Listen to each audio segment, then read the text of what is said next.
Welcome and thank you for standing by. At this time, all participants are in a listen-only mode. This call is being recorded. If you have any objections, you may disconnect at this time. I will now turn the meeting over to your host, Karen Battle. Karen, you may begin when ready. Thank you very much. Good afternoon, everybody, and welcome to the National Advisory Committee on Racial, Ethnic, and Other Populations special session on differential privacy. I am Karen Battle, the Chief of the Population Division at the U.S. Census Bureau, and I am also the designated federal officer for the National Advisory Committee. In this role, I preside over the Advisory Committee meeting as specified by the Federal Advisory Committee Act, also known as FACA. Before we begin, I would like to thank the public, leaders, and staff at the Census Bureau, Department of Commerce personnel, and congressional staff who are observing the meeting today. The Census Bureau has convened the NAC to solicit additional recommendations related to the 2020 Demographic and Housing Characteristics File, which we call the DHC, prior to the October 2022 Data Stewardship Executive Policy Committee meeting, where the final privacy loss budget and parameter settings will be determined for the 2020 DHC. As we move through the agenda, we will hear presentations from Census Bureau staff, and we will look forward to the discussion and hearing your feedback. For those joining the NAC meeting via virtual channels, the web link and phone number can be found both on the NAC website and in the Federal Register notice. Please note that closed captioning services are also available. During this public meeting, NAC members may ask questions, make comments, and offer recommendations to the Census Bureau. At 2:50 p.m., I will pause the meeting for the public comment period. The instructions for the submission of public comments can be found on the NAC website.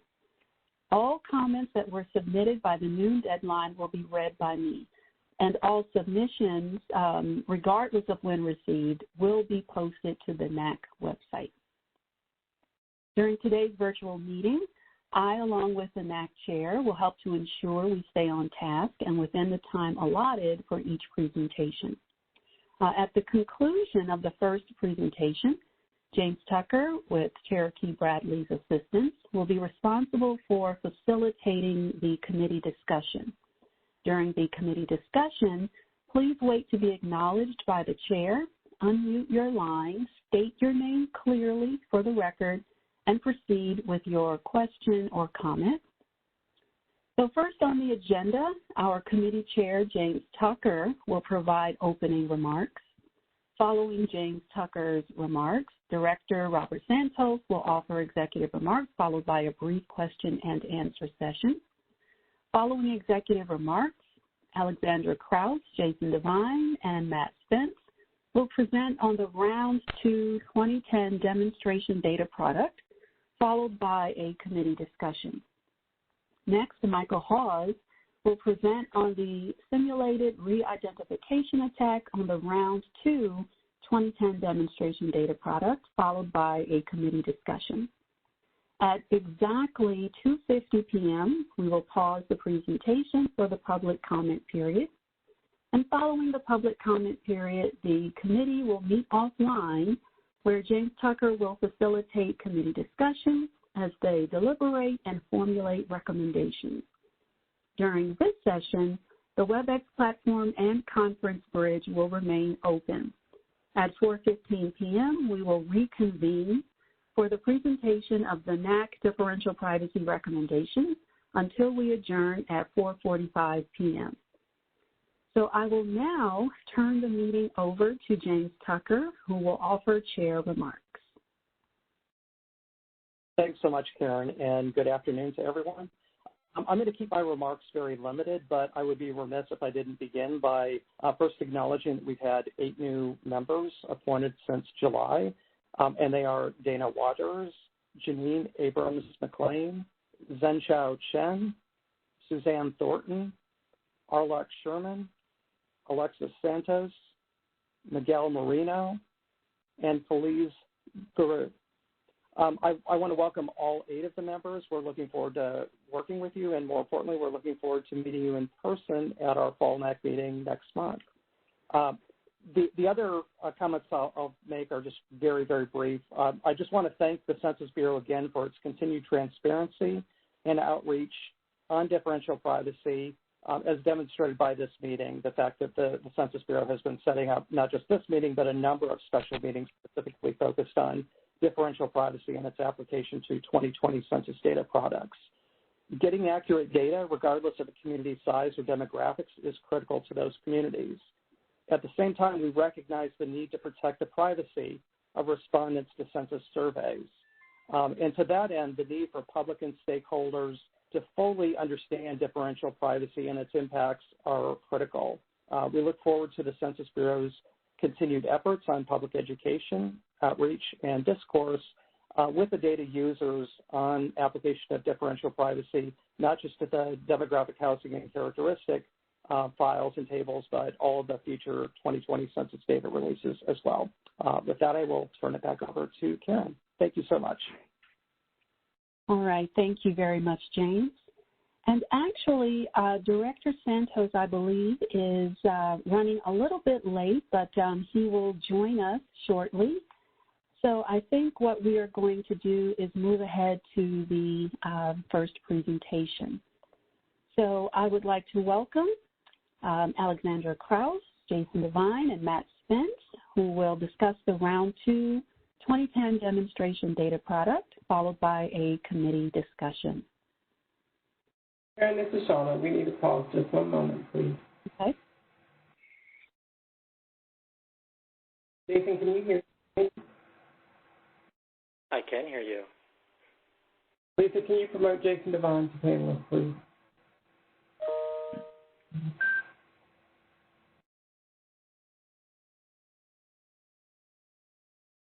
Jason, you have everything you need? Okay, I see the video now. Thank you. We can begin. Sorry about that, Karen. Thank you. So good afternoon. I'm here with colleagues Matthew Spence and Alexandra Krause for this special session where we're going to talk about the demographic and housing characteristics file.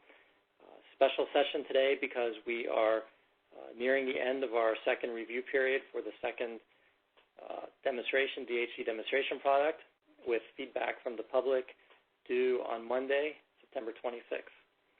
Next slide, please.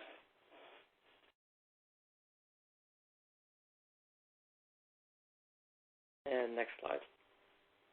So I will start today with a little bit of background, and I think we really do have a good presentation for you today. We've not only do we have some background to let you know where we are at in this process, we also have expanded the number of the metrics that we are going to share with you to include some more measures and some additional tables from the second demonstration product. Now for some background.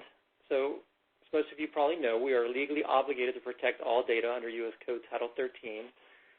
However, technology and computing power has advanced to the point where new methods are needed that more strongly protect against disclosure. We have added a new tool called Differential Privacy to our toolbox, and we are using it in our 2020 census data products to protect against disclosure. Differential privacy inserts small differences into counts of people and households, making it difficult to identify people. Data users are concerned about how this approach will impact the usefulness of the data, especially at small levels of geography or for small population groups.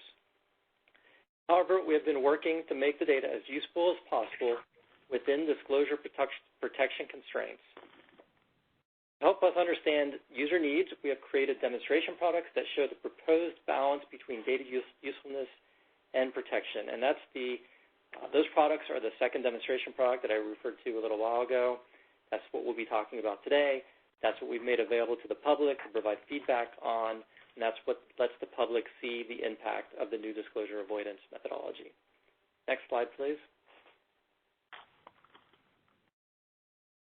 This graphic just allows you to see where we are at in our process and what 2020 census products we are focused on now. Of course, the apportionment product and redistricting file has already been released, with the redistricting file being the first product protected with the new disclosure avoidance methodology. For this session today, we are focusing on the demographic and housing characteristics file, which also includes demographic profile, which is a subset of tables from the DHC. The DHC has a planned release date of May of 2023. There's some additional products that we're also focused on now. Those include the detailed DHC-A, the planned release date in August of 2023, the detailed DHC-B, and the supplemental DHC with release dates to be determined. And, of course, for future efforts, we'll be looking at producing a public use microdata sample file, and I'll mention here that any public use microdata file that we produce will not be the form of a traditional public use microdata file. But we are internally discussing what the options are for that. And there's also the potential for special tabulations, and we're also developing the processes for a special tabulation program, which we hope will be started around the same time that we release the DHC product. Next slide, please.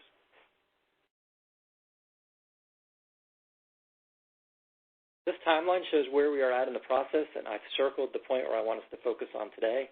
That includes the period where we've been working on tuning the disclosure avoidance system to support the DHC, and this period that we're at now, right towards the end of that lighter blue area that's circled.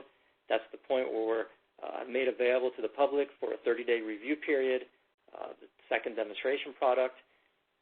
And we will be finishing that review period on Monday and summarizing the feedback that we received from the public.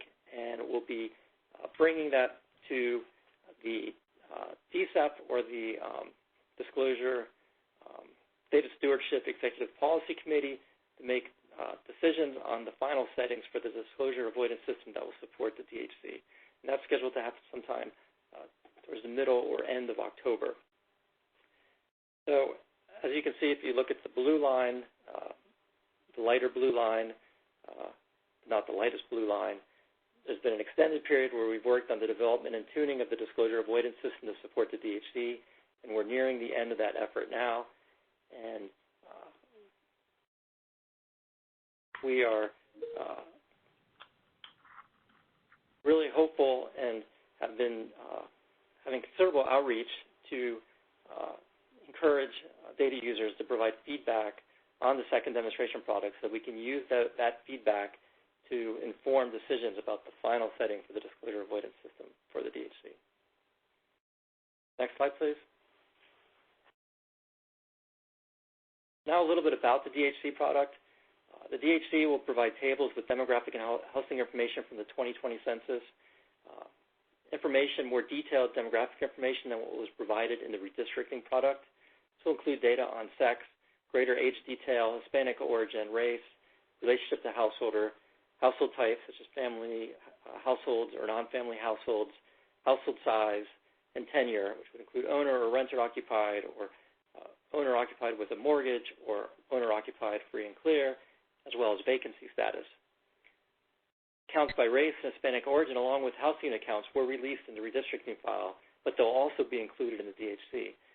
So those values that were already released as part of the redistricting product, which includes total population and total population by race and Hispanic origin, as well as some data for major group quarters types that have already been released as part of the redistricting file, will be carried forward and included in the DHC exactly as they were provided in the redistricting file. Some of the tables provided in the DHC will be provided by the following categories and combinations of race and Hispanic origin. You can see those categories there. Next slide, please. For the DHC, geography varies by table, with many tables available for all geographies. So this would include the nation, state, county, tract, block, group, block, place, American Indian Alaska Native, and Native Hawaiian areas, essentially all the areas the Census Bureau produces data for, down to the block level. However, the DHC does not include data on detailed race and ethnicity or American Indian Alaska Native tribes and village populations. These detailed groups and data for these detailed groups will be available in the detailed DHC-A and detailed DHC-B data products. Next slide, please. So for these demonstration products that I've been mentioning, the Census Bureau applies the new disclosure avoidance protections to the 2010 census tables.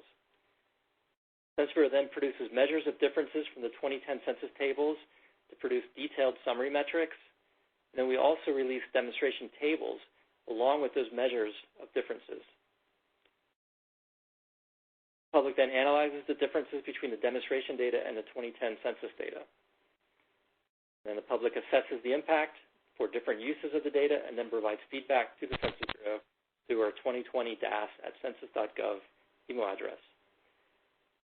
So the idea with the demonstration products is that we're taking 2010 census data and applying the new disclosure avoidance methodology to those data, and then producing the same tables that will be released as part of the 2020 DHC product, making those available to the public, and then they can compare those tables to the already released 2010 data tables, and that will allow them to see the impact of the new disclosure avoidance methodology on those tables. And as I've said in this slide, we produce summary metrics that show the differences without any calculations, additional calculations being necessary for the public, by the public. We also release summary files that allow the public to produce all the tables and compare those tables directly to the tables that have already been released. I'll mention here, though, that the data that's produced as part of the demonstration product is produced from the 2010 data files without swapping applied. So when you do make those comparisons, it does include or does reflect differences from both swapping and the new disclosure avoidance methodology. But so far from our analysis, we haven't seen that have an impact on our conclusions about the differences that we're seeing. Next slide, please. So the second DHC demonstration data product was released on August 25th. We have requested feedback by September 26th. That was that 30-day comment period I mentioned. The demonstration product includes tables and geographies added to the demographic and housing characteristics file based on feedback we previously received. It's included lowering the proposed level of geography from state or county level to the census tract level for 16 tables and 63 iterated tables, or tables repeated by race and ethnicity. And we added a sex by single year of age table that's repeated by race and ethnicity at the tract level. So from an earlier feedback comment period, data users had expressed a need for these tables at these lower levels of geography, and we've included those now in the plans for the DHC, and I've also included them in the DHC demonstration product. For the second DHC demonstration product, we've also increased accuracy across many topics and made enhancements to the supporting materials, such as the 2020 census data planning crosswalk that helps the public see what's planned, what exactly is planned for the tables that will be provided in the DHC. Maybe a little too much detail than is necessary here, but we did release with this demonstration product the person and house unit summary files at the same time, whereas with the previous demonstration product, those had to be released separately. Next slide, please.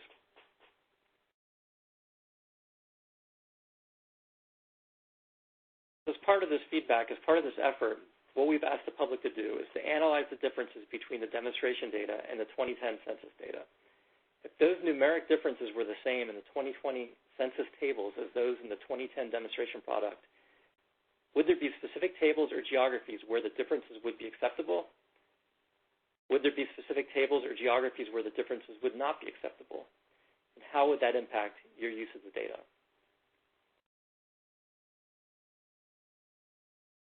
So I'll go through that again. What we've asked the public to do is to look at the numeric differences with the demonstration data and to ask the question, if those differences were the same in the 2020 census tables as those in the 2010 demonstration data product, would there be specific tables or geographies where these differences would be acceptable, or would there be specific tables or geographies where the differences would not be acceptable? And how would that impact your use of the data? And I'll emphasize here, this is the last demonstration data product for the DHC, and the last opportunity to provide feedback before the disclosure avoidance settings for the DHC are finalized. Next slide. All right, well now I'm going to turn over to Matt, who's going to go over some of the differences in the second demonstration product. Matt, if you're ready, go ahead. Thank you, Jason. So today I'd like to go a little bit beyond measures of average error or average differences. These are things that we've been working on and displaying. We've got 8 now sets of detailed summary metrics online, usually covering things like mean absolute error, or MAE, mean absolute percent error, or MAPE. And I wanted to sort of pull back the curtain about what we're also doing. Not only are we looking at what's the experience of, the average county or the average tract, but we're also interested in what's the experience for the vast majority of tracts or counties. So I'm introducing 2 concepts for this, one of which is the 95th percentile absolute error. That's a mouthful. But essentially what it means is that if you take every geography, so let me just back up real quick. The way that these metrics work is the amount of variation is by characteristic and by geography. So I'm going to start with this. This is tenure. You can see below. You can see over on the right that the geography is census tract. And let's start with the first row of data, owned with a mortgage. So the way that we calculate 95th percentile absolute error is we calculate, well, what's the differentially private data from the second demonstration data product? What is the published tract owned with a mortgage count? We take the difference, this one minus the other, and take the absolute value, so it's always positive. So that represents, well, how much change is there? Whether it's plus, whether it's minus, it's just, how much error is there? How much difference is there?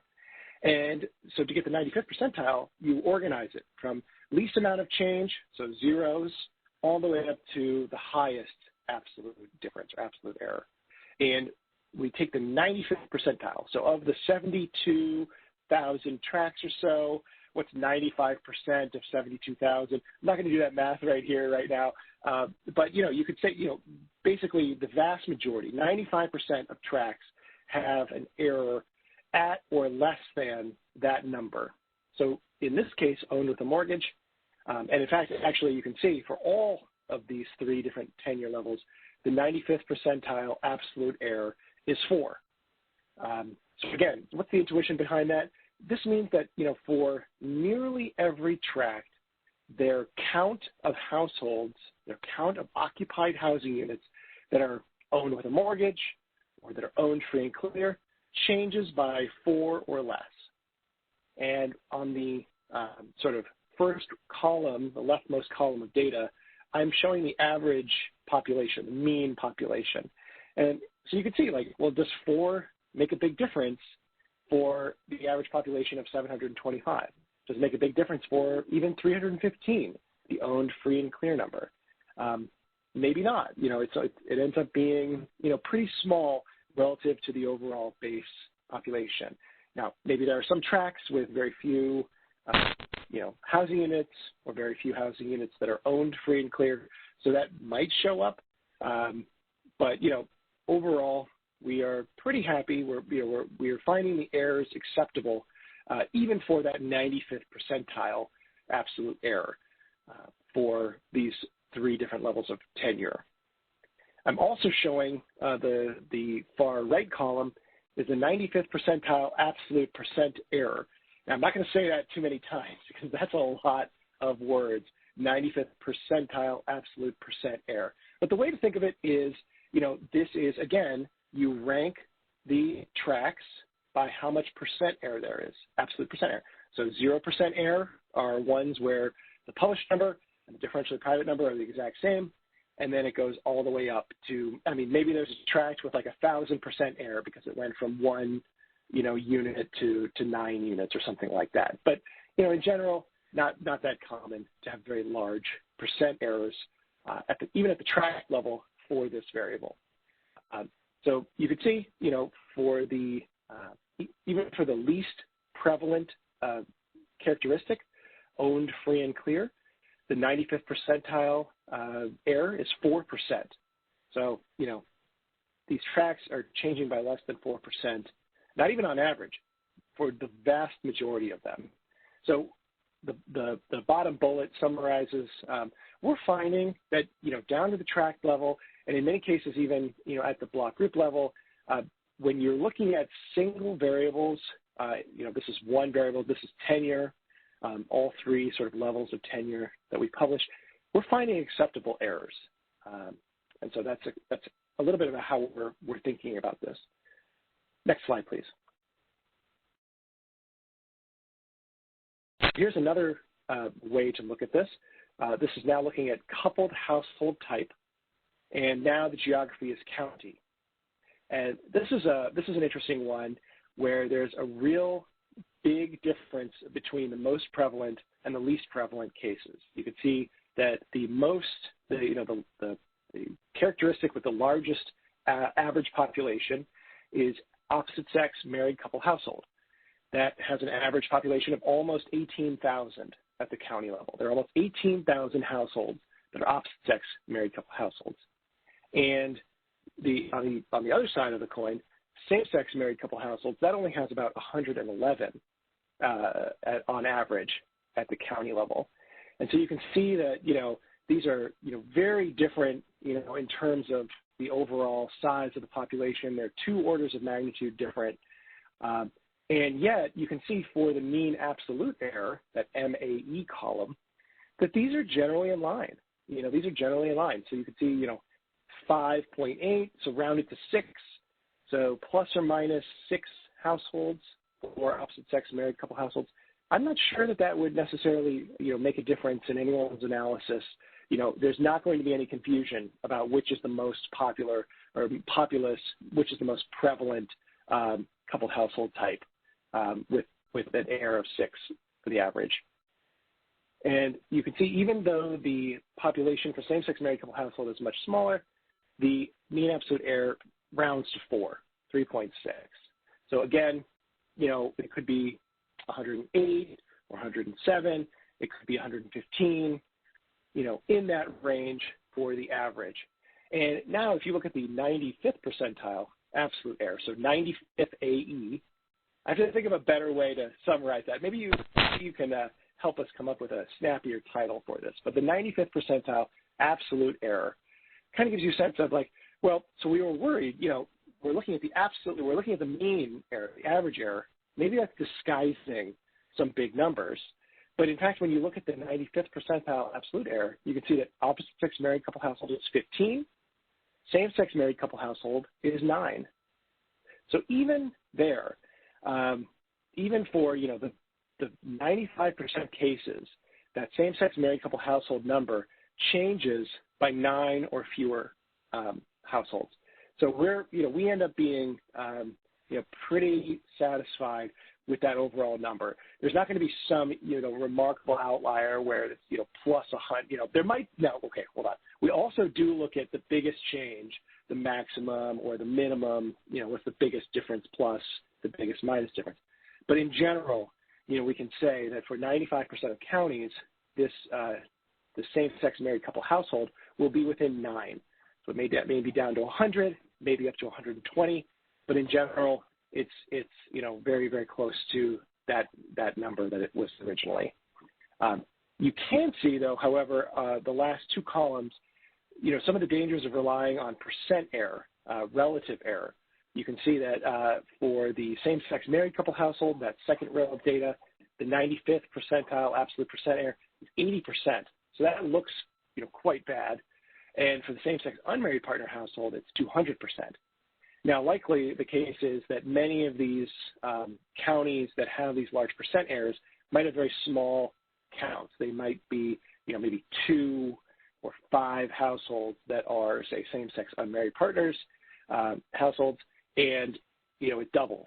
It goes from 5 to 10, or it goes from 5 to 20. I mean, that is a big relative change, but relative to the overall size of the population, it may not change our understanding of the county. And this is sort of where it's helpful to, and Alexander's going to cover this in a few minutes, but looking at the IPHMS data for individual geographies can help, because you can start to see okay, let's isolate the county that has the largest percent change.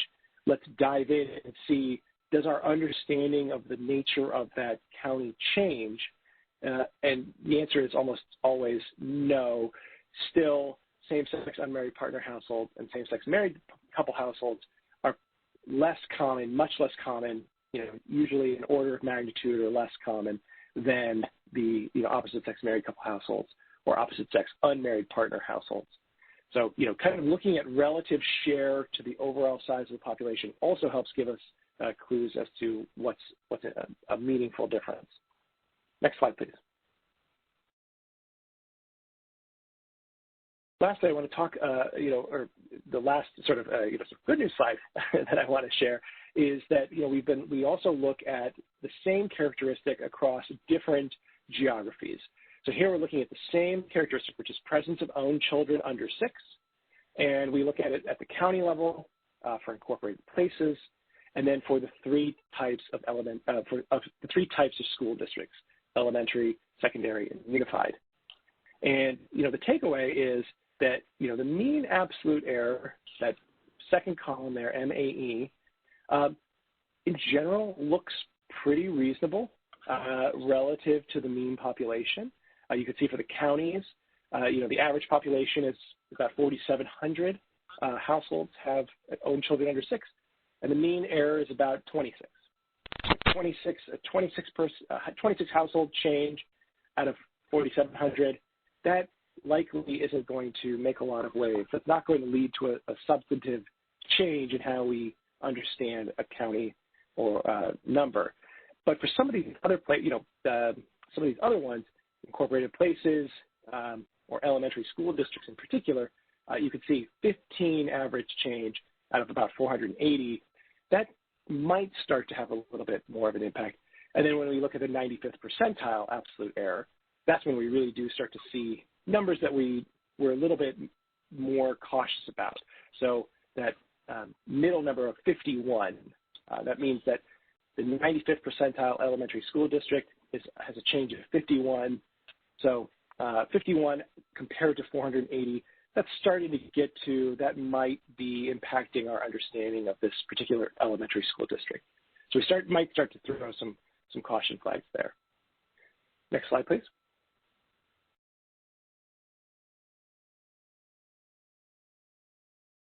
So another thing that, in addition to, potentially smaller areas, which, we're in conversation with our science team about how can we address, how can we make them better, we also start to see some caution flags when we're looking at less common cross tabulations.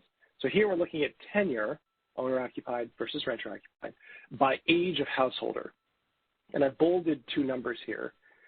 Because these are ones that start to, sort of really rise to somewhat concern, where we say, well, the population of householders aged 15 to 24 who own their house, that's a fairly uncommon, population. It's much less common. It's the least common by far of these ones that we're showing. Only about 277 households that meet that criteria, even at the county level. And so when you see a 95th percentile absolute error of 41, you can see that might start to affect how we understand the prevalence there of that. That said, we always want to compare, sort of overall numbers, relative shares. So we'll still say that even with a 41 household change, we might end up with, say, instead of 277 on average, we might end up with, 320, say, or 310 households that are like that. Compared to the renter population of that age, which is householders age 15 to 24 who are renters, we still see that, in general, it's much more common to rent than to own, even with that large, absolute percent error at that 95th percentile of 41. We're still seeing, so that's why it's sort of a bit of caution, but overall it's not changing fundamentally how we interpret these numbers. We're still seeing that renting is much more common at that age than owning.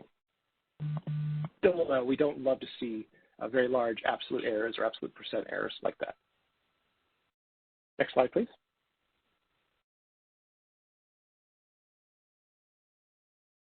here's another example when we start to look at certain characteristics for certain small geographies. Here we're looking at counties with total population less than 1,000. There are only 35 counties across the U.S. that have a total population of less than 1,000. But these are, places where, we've strived to get accurate data at the county level for all counties, no matter the size. In general, we're overall pretty happy with that. You can see that, for most household size categories, you can see that the mean absolute error is somewhere between 5 and 9 households. And again, at the county level, that's pretty good. Compared to the mean population, though, we start to get a little bit concerned, in particular as we get to these larger household sizes like 6 or 7 or more person household sizes, where the mean population is just pretty low. It's 5 households or 3 households, and that mean absolute error is larger than that, and the 95th percentile absolute error, really does dwarf that. You can really see it in the that final column all the way on the right, where you can see, the 95th percentile absolute percent error is 880% or 715%. But keep in mind, these are extremely small base populations. These are uncommon characteristics in small geographies. So, again, even looking at small geographies, the more common characteristics look pretty good. 1-person, 2-person, 3-person households, even the 95th percentile absolute errors look good in general compared to the base population. It's when you start to combine an uncommon, sparser population with a smaller geography in terms of overall population. That's where we start to get a little bit cautious there. Next slide, please. And this is where I'll just leave you. This is one where we've been working with the science team to improve these numbers. We're seeing some good signs. We weren't able to include it in the second demonstration product, but there are various things, and I'm going to cover this. There are various things that we've been working on since the second demonstration data product were released that should show improvements by the time we lock for production. One of which is just race of householder. This particular householder characteristic is a bit noisier than I think we'd like to see. And I'm showing here several numbers in bold that we're not we're a little bit cautious about. Even at the county level, we'd like to be able to publish county level data for tenure by race of householder, because we know that it's a valued use case to look at things like what's the Black homeownership rate versus the white homeownership rate. And so in order to get that, we need accurate tenure by race of householder data. And so looking at the 95th percentile data shows us that, while the average experience may be generally acceptable, when you start to include 95th percentile to capture the bulk of cases, we start to get a little bit more cautious, and we might start, sort of clamoring for a bit more accuracy, a bit more targeted privacy loss budget for these characteristics.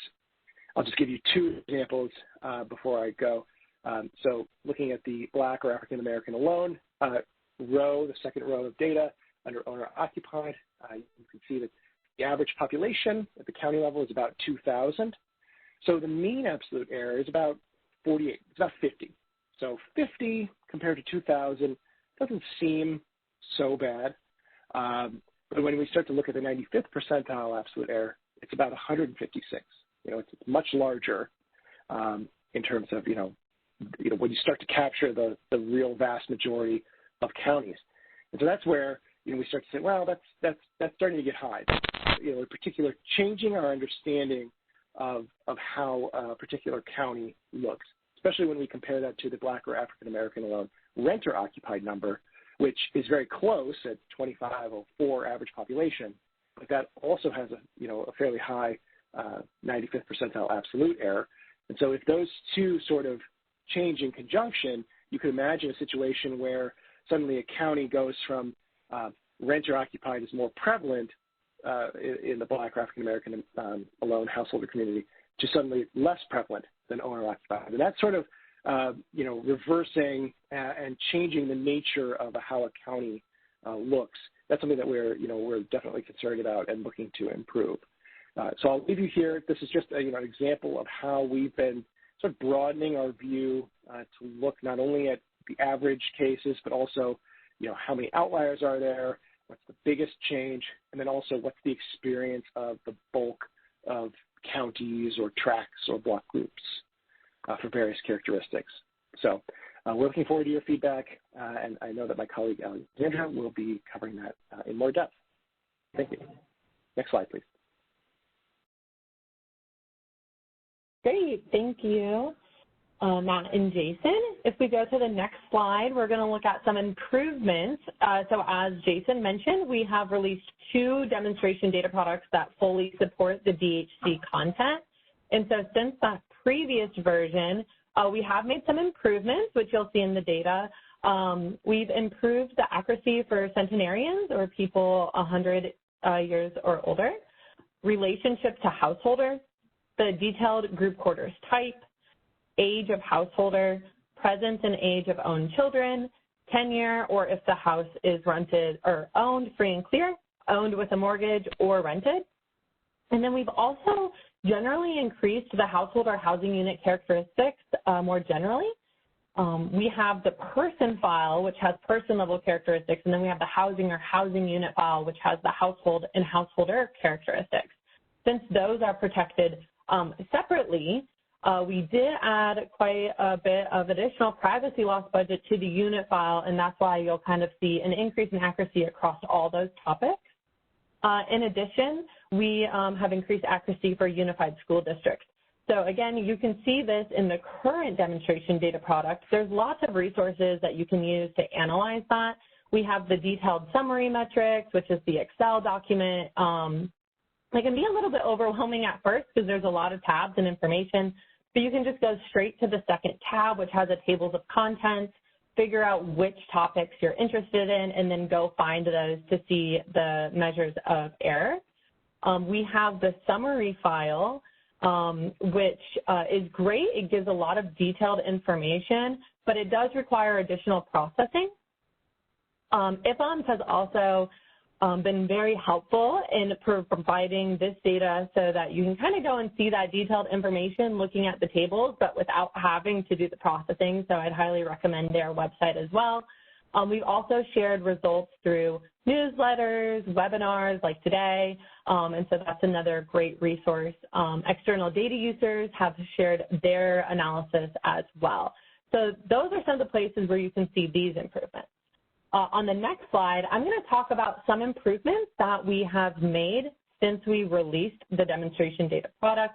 I know Matt mentioned a few topics that we're currently working on. The ones that you see on screen are some of the ones that we have worked on and implemented. So we've seen additional accuracy for the elementary and secondary school districts, whereas in the current demonstration data product, you'll just see the unified school district. We've also increased accuracy for single year of age for children under 18 years, and also some lower level geographies, particularly tabulation block group. Most of these things that we've improved accuracy on has been based on public feedback as well as subject matter analysis, but these 3 things in particular that you see on this slide, we've heard a lot from our stakeholders, and so we have made those improvements. Next slide, please. Great, so as Jason mentioned, today we're here to get your feedback on the CHC demonstration data product. For these demonstration data products, we apply the current iteration of the disclosure avoidance system to the published 2010 census data, so the public can compare those to the published 2010 census data. And so what we want to know is what tables or topics and geographies are acceptable, and which ones could use some improvement. If there are tables and geographies that need improvement, it would be helpful to know the target for acceptable accuracy. So for example, if the margin of error is 20, it's helpful to know that an acceptable would be like 10 or 15 or whatever that is, and a use case if possible. Today, Matt showed some results, which were focusing on the 95th percentile absolute error, and I showed some improvements since the last demonstration data product. This is the last opportunity to get your feedback, and public feedback is due on Monday, September 26th. Your feedback will help inform DSEP's decision on the final settings for the DHC, and then we'll start production, processing, reviewing, tabulating, and disseminating. We value your feedback, and we look forward to hearing it today. Thanks.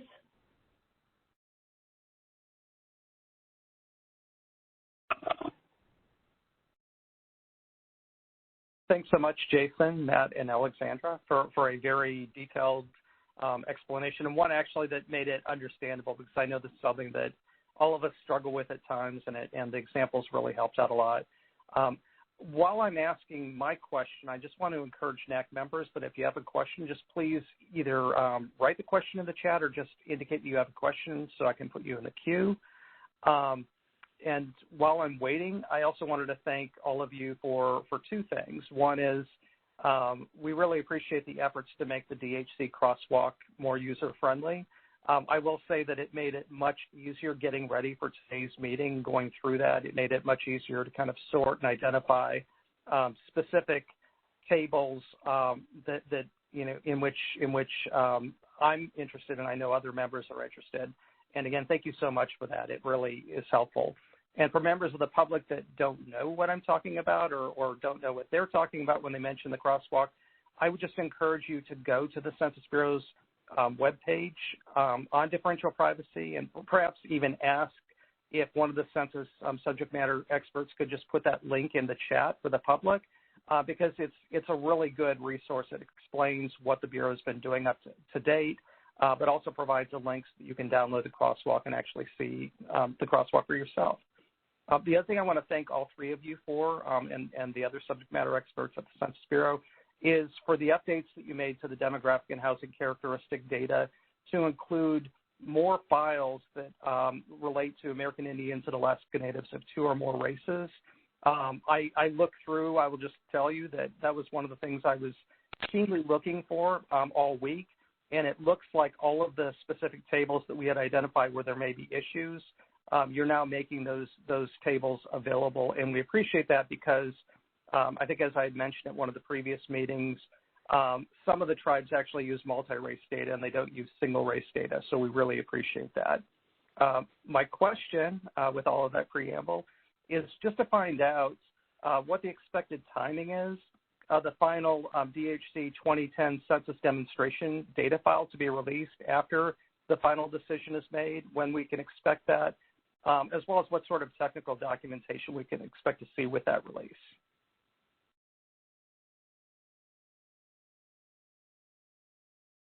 Jason Devine, I can start to answer that, and then we'll see if anybody else would like to add anything.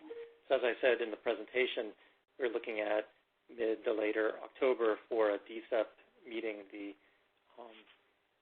Data Stewardship Executive Policy Committee to meet, and at that point we would present the feedback that we've received, our own internal analysis of where we're seeing differences and have concerns, and they will make a decision about settings, and we will go into production, which I think Cynthia can provide more details about that.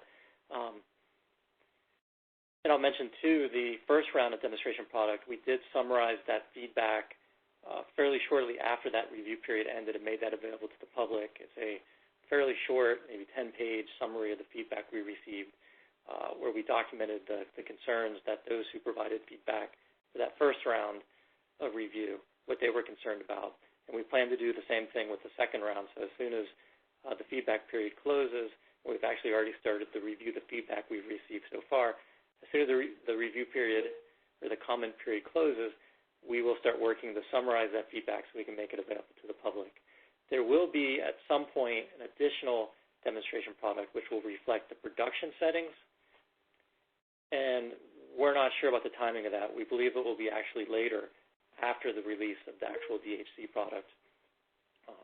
I don't know the details or if there's been a final decision about that, because as soon as we set the final parameters for the disclosure avoidance system, as was said, we will go into production, and then we're going to be very focused on reviewing those files and getting them out to the public as quickly as possible.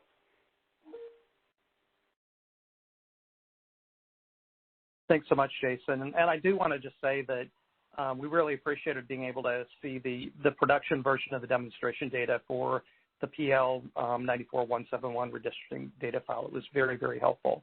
And I'll just note for members of the public that Greg has posted the link for the crosswalk online. I'd encourage you to take a look at that and also take a look at the supporting documentation and explanation.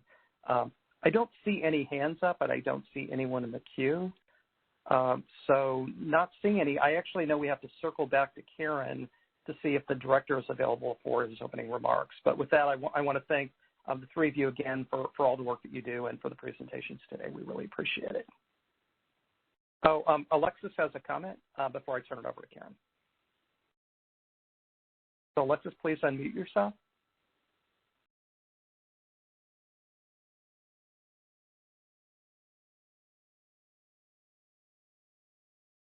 Alexis Santos, are you able to unmute yourself?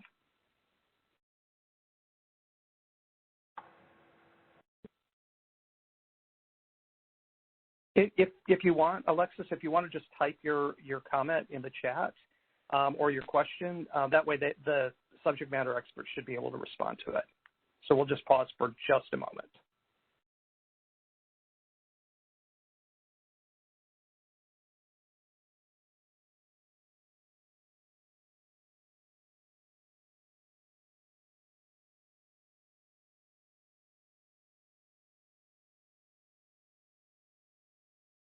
And I guess while we're waiting, just so that we don't have dead air time, I'll just ask one other quick question. I noted on the slide that Matt had gone over some of the county level mean absolute errors, and in particular, I was looking at both the owner-occupied and the renter for American Indians and Alaska Natives. I understand that the error rate's fairly high there. Do you anticipate that that's something that you'll be able to get the error rate down significantly, only because obviously so much of the data that's used in Indian country in the way of tribal housing grants specifically relies on that sort of data? Yes, we've brought these concerns. We actually had external stakeholders bring these concerns. We also had a lot of data users bring these concerns to the science team. I can tell you that we're going through an experiment now which will increase the privacy loss budget directed to this particular characteristic, and that should help get additional accuracy there. I can't give you any firm numbers at this point because the experiment is still ongoing, but I can refer back to, Alexandra mentioned improvements in the single year of age data for children under the age of 18. I can tell you that, both at the county level, so not one that was particularly targeted, and also at the 3 different school district levels, which were targeted, I can tell you that the error was cut by about 2/3, looking at just the mean absolute error. So, the errors that we published in the demonstration data product were like 15 or so, and now they're closer to 5 or 6.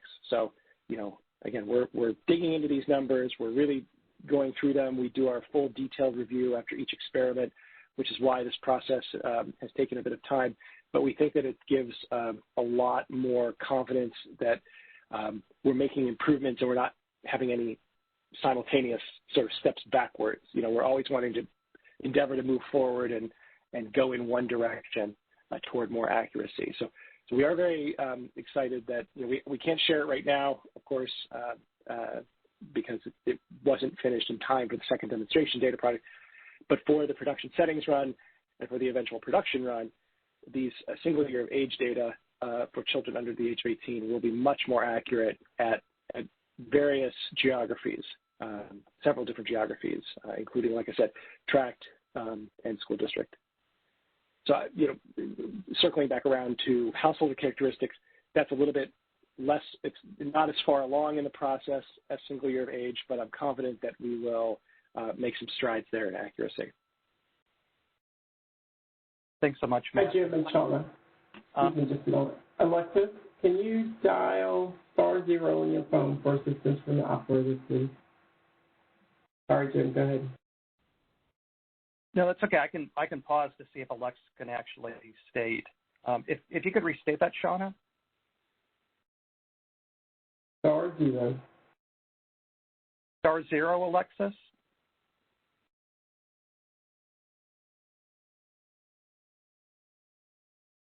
It'll take us just a moment, Jim, so you can go ahead.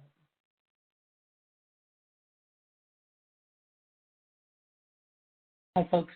While you guys are working this out, if you don't mind, and if you can hear me, I'd like to just say a quick hello. Can you hear me? I think I can talk now. Yeah. Oh, okay. Can anybody hear me? Can yes. people hear us? Yes, we can hear you. Yes. Okay. I apologies for breaking in. I actually have a White House meeting that I have to go to in a few minutes. And so I just wanted to quickly say hello. Apologies for coming in late. I had an engagement that took way too long. But I got to see most of the first presentation as well as Alexandra's remarks. So welcome. I'm really excited for you to be here. I wanted to welcome the new members, but I'm not going to list them out because I have to head to another meeting. And I will make a couple of remarks at the end because I do want to say a couple of things to you. I do not want to break up this wonderful conversation and discussion that's going on. So please continue. I have this this White House meeting to go to, and I should be back at 3, and I will be on until the end of the meeting. Okay? Thank you so much, Director Santos. We'll go ahead and go to Alexis, who I believe is able to be unmuted now.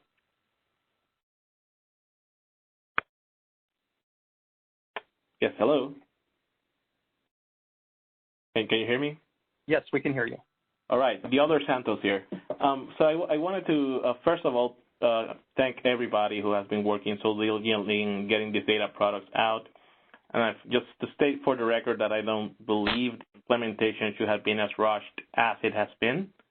And so what I wanted to ask is, we're doing these revisions and we're providing advice, and I was wondering if this has at all affected the way the data has been released in comparison to the previous decennial products released in the 2010, derived from the 2010 census data.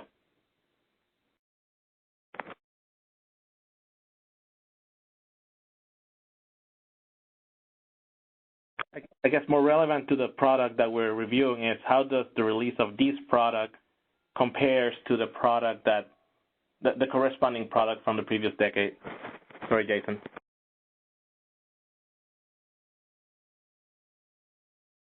Thanks for the question. We definitely appreciate the concern about schedule and timing. And I will say we have taken, I think, the time that was necessary to work on the disclosure avoidance system to support the DHC. And it's difficult to make comparisons back to 2010 because, of course, there was the pandemic that we had to work through, and we had a sort of major effort to implement the new disclosure avoidance methodology on the redistricting product and to stay on schedule with that.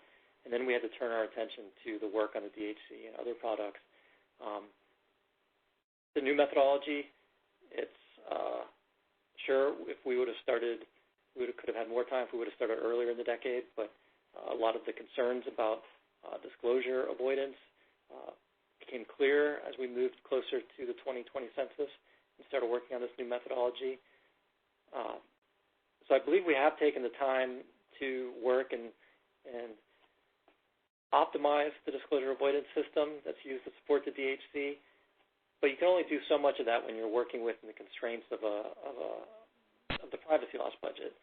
And that's, at this point, we feel like we've made many improvements on that front as I think we'd be able to make even if we continued to work. And that's why at this point we're going to the DSEP committee to make final decisions about the privacy loss budget that will be allocated for this product to bring, as Matt described, additional accuracy to some of the tables that we still think need some improvement. But we also have been mindful of the idea that as we continue to work on this, people don't have the data they need to use it for the uses, all the uses that they use the decennial data for. So we wanted to have a schedule and a timeline that both allowed us to do the work necessary on the disclosure avoidance system, but also get the data out as timely as a manner as we thought was responsible. So I think there's also a document that we've made available, and I believe we're going to try and post a link to that document once we find that link, that provides comparisons between the timeline for when the products went out in 2010 versus 2020. And that will let you see kind of how the timelines differ from 2010 to 2020. But keep in mind there was all the issues associated with COVID and the pandemic, and then also working on this new disclosure avoidance methodology. We also, one of the things we also wanted to do was provide, because it was a new methodology, opportunity for the public and data users to look to see the impact of this new methodology. And that's what we did with the first round of demonstration data and the second round. And we were intent on providing at least 30 days for the public to review those products, which I know is not a lot of time, but I think it did, as we started to see people develop resources and infrastructure to do that analysis. They've been able to turn over the analysis. I think we've been able to have a very good sort of discussion about the accuracy with the new disclosure methodology. And I think we are going to go into the DSEP meeting and they'll be able to make a very informed decision about setting the privacy loss budget at that point. Thanks so much, Jason. So we have a question from Arlok Sherman. Arlok, please unmute yourself. Hi, yes. Thanks so much for providing the information and making yourself so available. This is about the last slide that Matt showed, and I wondered if we could look at it for a second. It's sort of a three-part question. On the tenure by race, I mean, one is just, do you have a sense, is there something about tenure by and race? Is this really just about race, but tenure makes it smaller and amplifies the problems? I guess the second part is related. If you looked at smaller geographies, if you looked at a geography that was a quarter as large as the typical county, would you expect to see twice the size of problems? That the problems generally scale up with smaller geographies. I'm picturing a place, a city where, someone says, our city is giving Black households more subsidized housing than there are Black renters, and the census proves it. Maybe another question is, another aspect of the question is, are you expecting to show error bars, margins of error now? And then maybe a final part of the question is, if you're expecting to have this process in place through future censuses, should we really be mentally doubling these errors? So it's not just that Black renters are off by 800%, but that if someone's saying, over the last 10 years, my opponent was, mayor for 8 years and Black ownership, plunged or soared or whatever, should we really be doubling the mental margins of error when we are imagining the consequences for future comparisons over time? Thank you. This is Matt Spence. I think this in particular, tenure by race of householder, does present, had presented a bit of a challenge for a particular reason that I'll get into. But just race of householder in general has been one of those things that we noticed for whatever reason was being a bit stubborn had a bit more error than we'd like to see. So that is, again, something that we're working on addressing, just putting more privacy loss budget targeted to that characteristic. We did this earlier with householder age. We had a series of experiments where I know I showed earlier tenure by householder age, but in something that you didn't see was only an internal release. We had one where the 16 to 24-year-old error rates were just very, very bad, and there was a big bias as well. So we directed additional privacy loss budget on householder age. Now we're turning our attention to householder race. We believe that this will be responsive to that additional privacy loss budget, in particular because counties are, sort of on that geographic spine. And that ties into the idea that smaller counties might have worse error. The place where we see it is if you're looking at like relative error, so thinking about like percent errors, that there you might see additional error for the smaller, the less populous counties. But in general, we are seeing very similar numeric errors or numeric differences for those less populous counties, again, because they're on the spine. So that is a little bit less of a concern. Of course, anytime you're looking at smaller, less populous areas, relative to the base population, there's going to be more shift, so that relative error might be higher. And so, yeah, so again, so we're working on householder race. We've definitely heard it from some of our external stakeholders as well as internally, and we believe that it will be responsive. I pulled up my metrics here. These are, again, available online. I'm looking at tenure by race for incorporated places, and I'm seeing, I'm seeing lower errors. I'm seeing, the owner-occupied, white-alone householder, instead of being 83, as you see on your screen, it's 24 for places.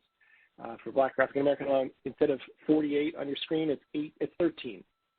So I think that places are seeing less error, especially for numeric error.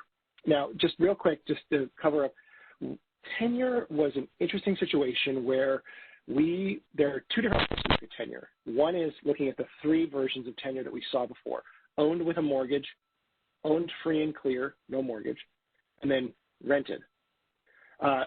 That's one way to look at tenure. And the other way is this sort of collapsed version, owner-occupied versus renter-occupied. Earlier on, in the first demonstration data product, we were just, early in the query post-processing, they were doing just the two levels of tenure, owner versus renter. And what we found was that was introducing a bias whereby it looked like Black and Hispanic homeowners were becoming much more likely to have owned free and clear, and white homeowners were much less likely to have owned free and clear. And that had implications for, housing equality and access affordability use cases. So we really have gone out of our way to avoid bias wherever we can. So because of that, we took, instead of having it be the two levels of tenure early on, we switched it to have the three levels of tenure early on. And that actually led to a bit of degradation, a little bit less accuracy when you look at the collapsed owner versus renter. So that is part of the reason why you see these somewhat higher numbers for tenure. This is something, again, we're working on addressing. The science team is hard at work. I'm getting comments via the GitHub, our GitHub site internally. It feels like every hour of them discussing how they're going to address that. So I'm hoping that we can get that addressed. But again, if it's an important use case, we always do like to hear feedback just officially, so it can be documented and we can have the full force of hey, look, this is an external piece of feedback we got from a stakeholder. So by Monday, and it doesn't have to be extensive or formal. It can just be, hey, I'd like to see more accuracy on tenure by race of householder at county level or place level because of this use case that you just mentioned. And I'm going to ask Arlok to go ahead and state his last question before I read Zen Chao's, just because it's on the same topic while we're on this slide.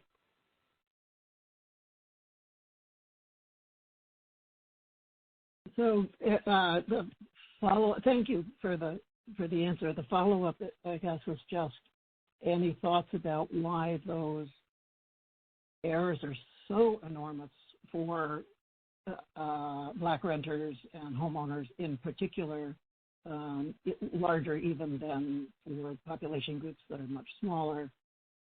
I mean, those are the fact that at the county level, countywide, you know, you'd be off by 800%, factor of 9, and more than that for homeowners counts. Just curious if you had a sense of why that was larger than for the other smaller groups. So this is Matt Spence. This could be a situation where, again, you know, the 95% includes all counties. Many counties may have fairly small numbers of Black or African American alone householders in general, whether renters or owners.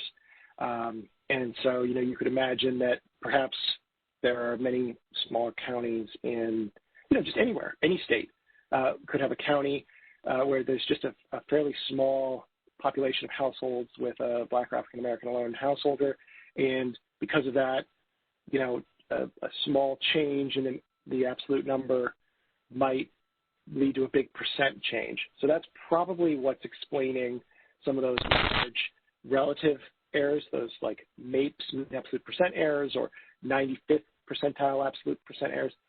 But still, you know, again, just we always balance looking at the relative error with the numeric error, and we do still see fairly high numeric errors, you know, exactly for the Black or African American alone, you know, 156, 157 out of 2,000. That seems too high, you know, for us. So that's where, you know, that's where we give that feedback and say, like, let's target this, let's try to get this down a bit more. And I do agree. It is interesting that there are smaller groups, more, you know, so maybe geographically concentrated groups like the Native Hawaiian and other Pacific Islander alone, where the mean population is low and the mean error, the 95th percentile error, is still pretty low, you know, relative to where you might expect. Yeah, this is just part of our process of reviewing these for reasonableness and really trying to target, thinking of use cases, thinking what will our data users need accuracy on, and targeting that. So I'm looking at the time. We've got 3 minutes left with 2 questions. This question is from Zhenchao Chen. He was wondering why there is whether there's any plan to break down 2 or more races. 2 or more races as a category is not that meaningful. Great. This is Alexandra Krause. That's a great question. So in the DHC, we have householder race, which is those categories that Jason had shown on one of his previous slides.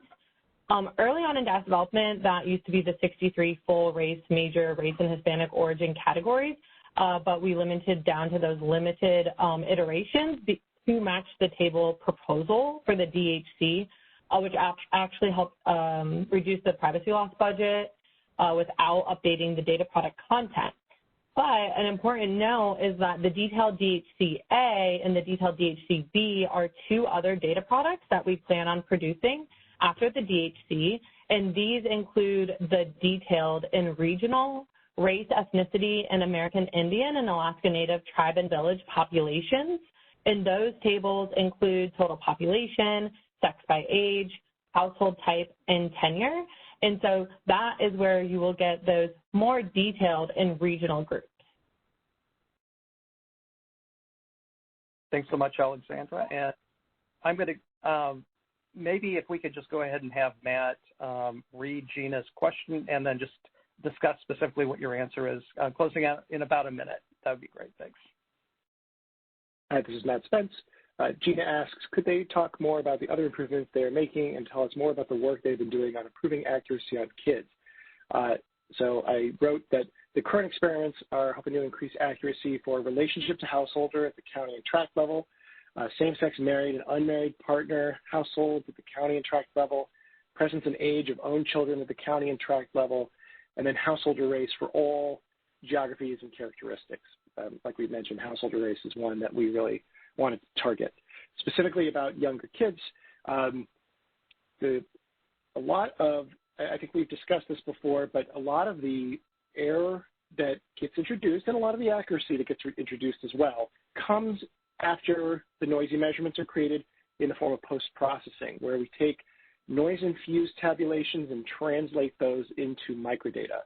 That post-processing relies on a series of queries and optimizations, and the order in which those queries are, occur and how much privacy loss budget is given to each query determines, which query, which characteristic gets more accuracy.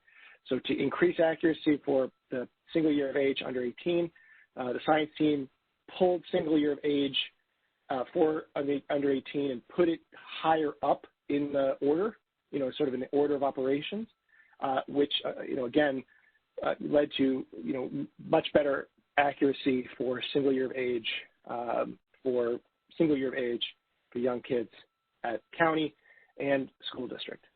So we've heard that is a use case that people are interested in, and so we're working to get that there. Thank you so much, Alexandra, Jason, and Matt, and for the NAC members who had a great discussion. With that, we're going to turn it over to Karen to introduce our next speaker. All right. Thank you very much, James. Thank you to our presenters and all of the folks who participated in the discussion. Okay, so now please welcome Michael Hawes, who will discuss the simulated re-identification attack on the Round 2 2010 demonstration data product, and we will follow that presentation with a committee discussion. So take it away, Michael. Great. Thank you, Karen. And can you just confirm that you can hear me okay? Yes, we can. Wonderful. So good afternoon, everyone. So happy to be able to speak with you again. So just a bit of context. Anytime you're designing a disclosure avoidance system, selecting a mechanism for protecting confidentiality and data that you want to publish, you're going to have to deal with kind of two fundamental questions. The first is, are you striking the proper balance between privacy and accuracy? Are the data accurate enough for their intended uses? And are they properly protected? Are they protected enough to ensure that you're adequately safeguarding respondent confidentiality? The second is, are the data fit for use? Are they going to be usable for the purposes for which you're publishing them? So in the last presentation, we were focusing on kind of the latter half of that, the fitness for use question. And as you saw, like we've made significant strides in ensuring fitness for use of the data. There's still a little bit of work to be done, and we're eager to get your feedback and recommendations on how to make those final tweaks. But we also have to address the first part of that question of, are the data protected enough? Are we adequately safeguarding respondent confidentiality in the data that we're going to be publishing? Now, in the context of a disclosure avoidance system that's based on the principles of differential privacy, much of that determination is done through the accounting of the privacy loss budget. And we have very detailed information about privacy loss budget allocations by attributes, by geographic level, and by data product included in the materials that were published with the demonstration data products, our privacy loss budget allocation tables. But I recognize that those allocation tables and the semantics that they relate to aren't often intuitive to many of our stakeholders.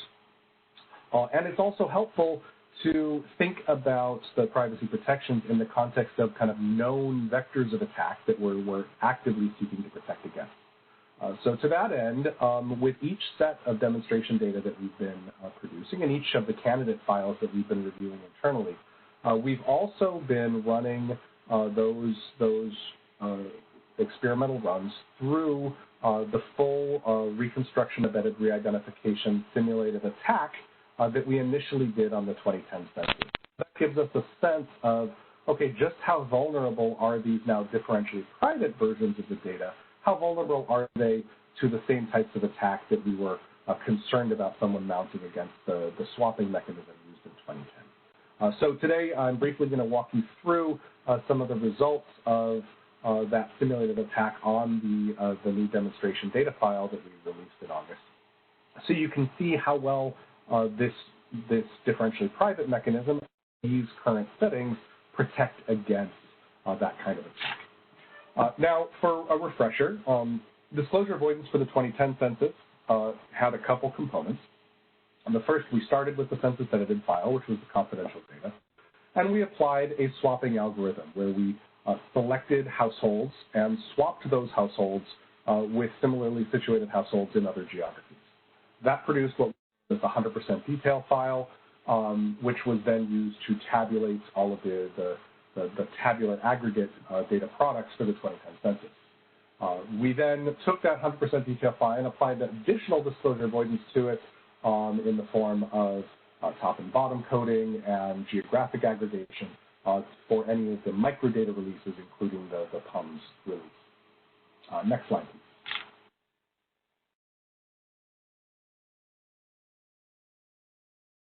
So what is a reconstruction embedded re-identification? This is the type of attack that we're seeking to protect against. This is what we were so concerned about in the 2017-2018.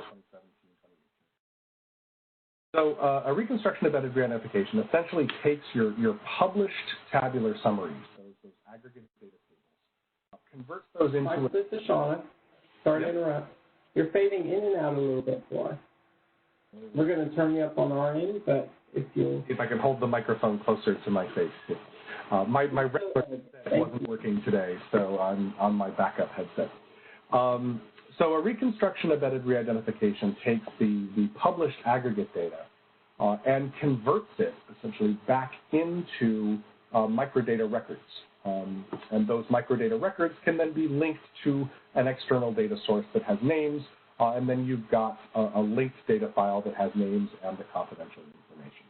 And so there's two pieces to this, the reconstruction of the individual level records, and then the linkage to an external file that has names and addresses. Next one. So what census data could an attacker use in a re-identification attack of this type? Well, they could use any statistic that's published from the confidential data sources, because any statistic that you publish from the confidential data will reveal a little bit of confidential information in the process.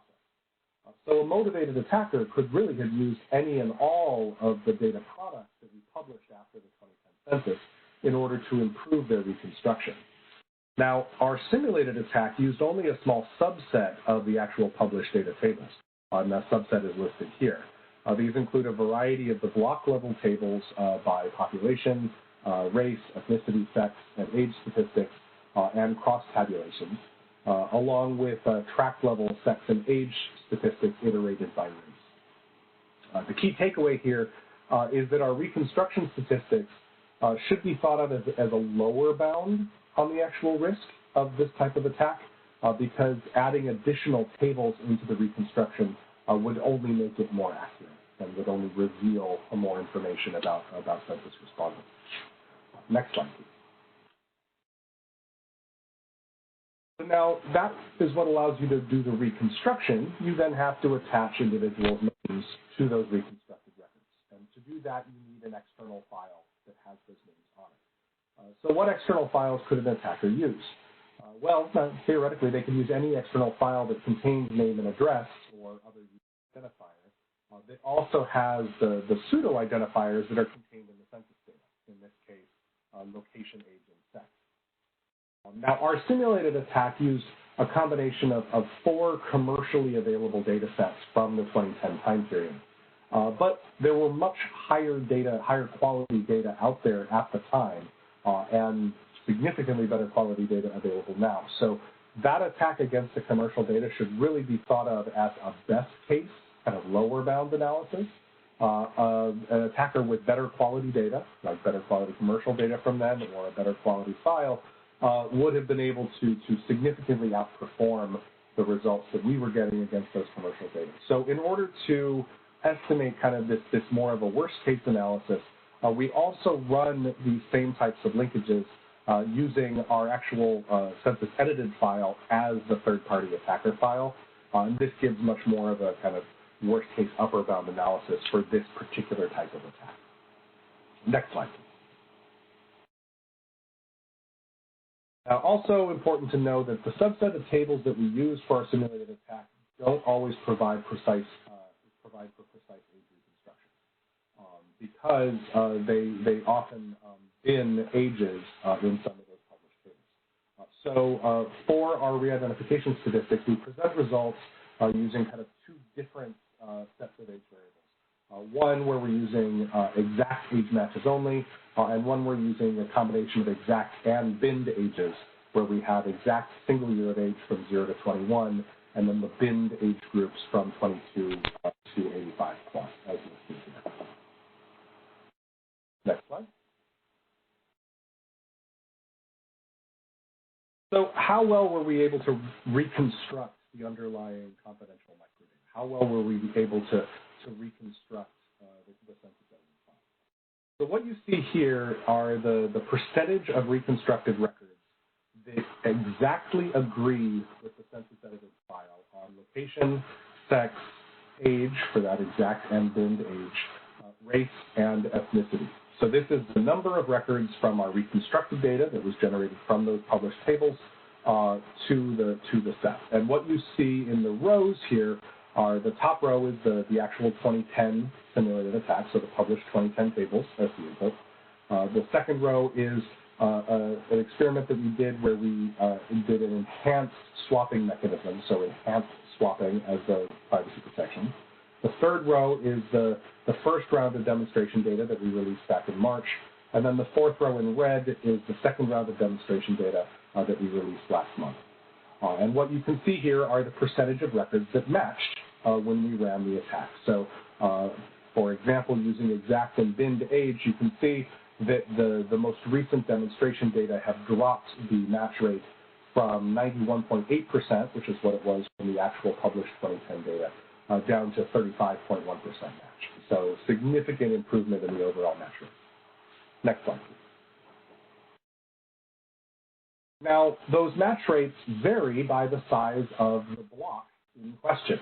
And you can see that in some cases they vary significantly. So if you look at the first two columns there, you can see the original 2010, the published 2010 tables had 74% match rate for the smallest blocks, and then a 93% match rate for the blocks with 10 to 49 people. So very high agreement of the reconstructed data to the confidential microdata from the census.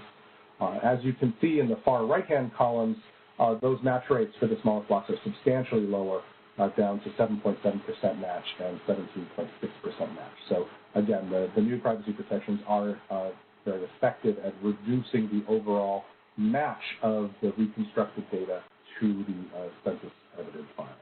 Next slide, please. So that's just kind of how well we were able to reconstruct the microdata. The big question is, how accurately could an attacker re-identify the specific characteristics of specific individuals from those reconstructed records? So to do that, we have to delve a little deeper. Next slide, please.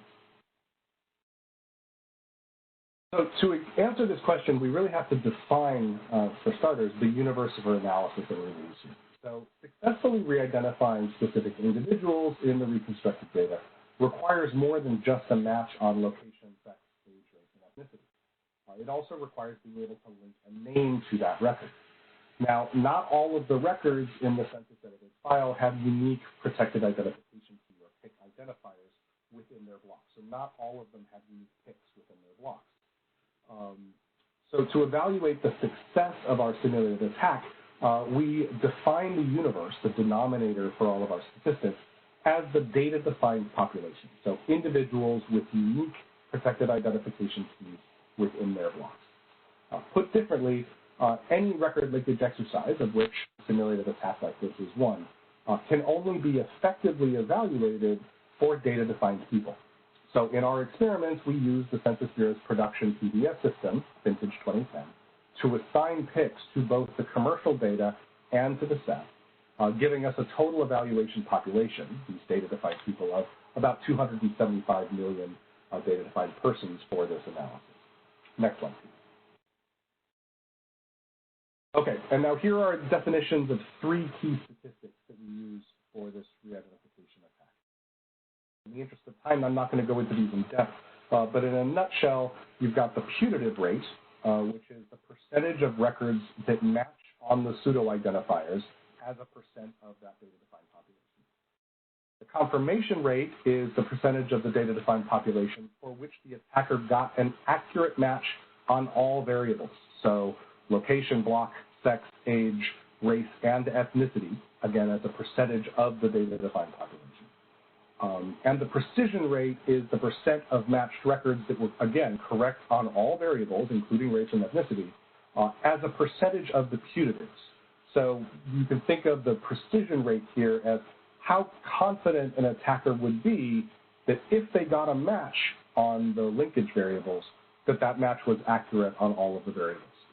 So that's the attacker's confidence, if you will. Next slide, please. So here are the basic re-identification statistics using the commercial data in the top 4 rows as the attacker file, and using the theft in the bottom 4 rows as the attacker. Got the putative rate, the confirmation rate, and most particularly the precision rate in the far right-hand column.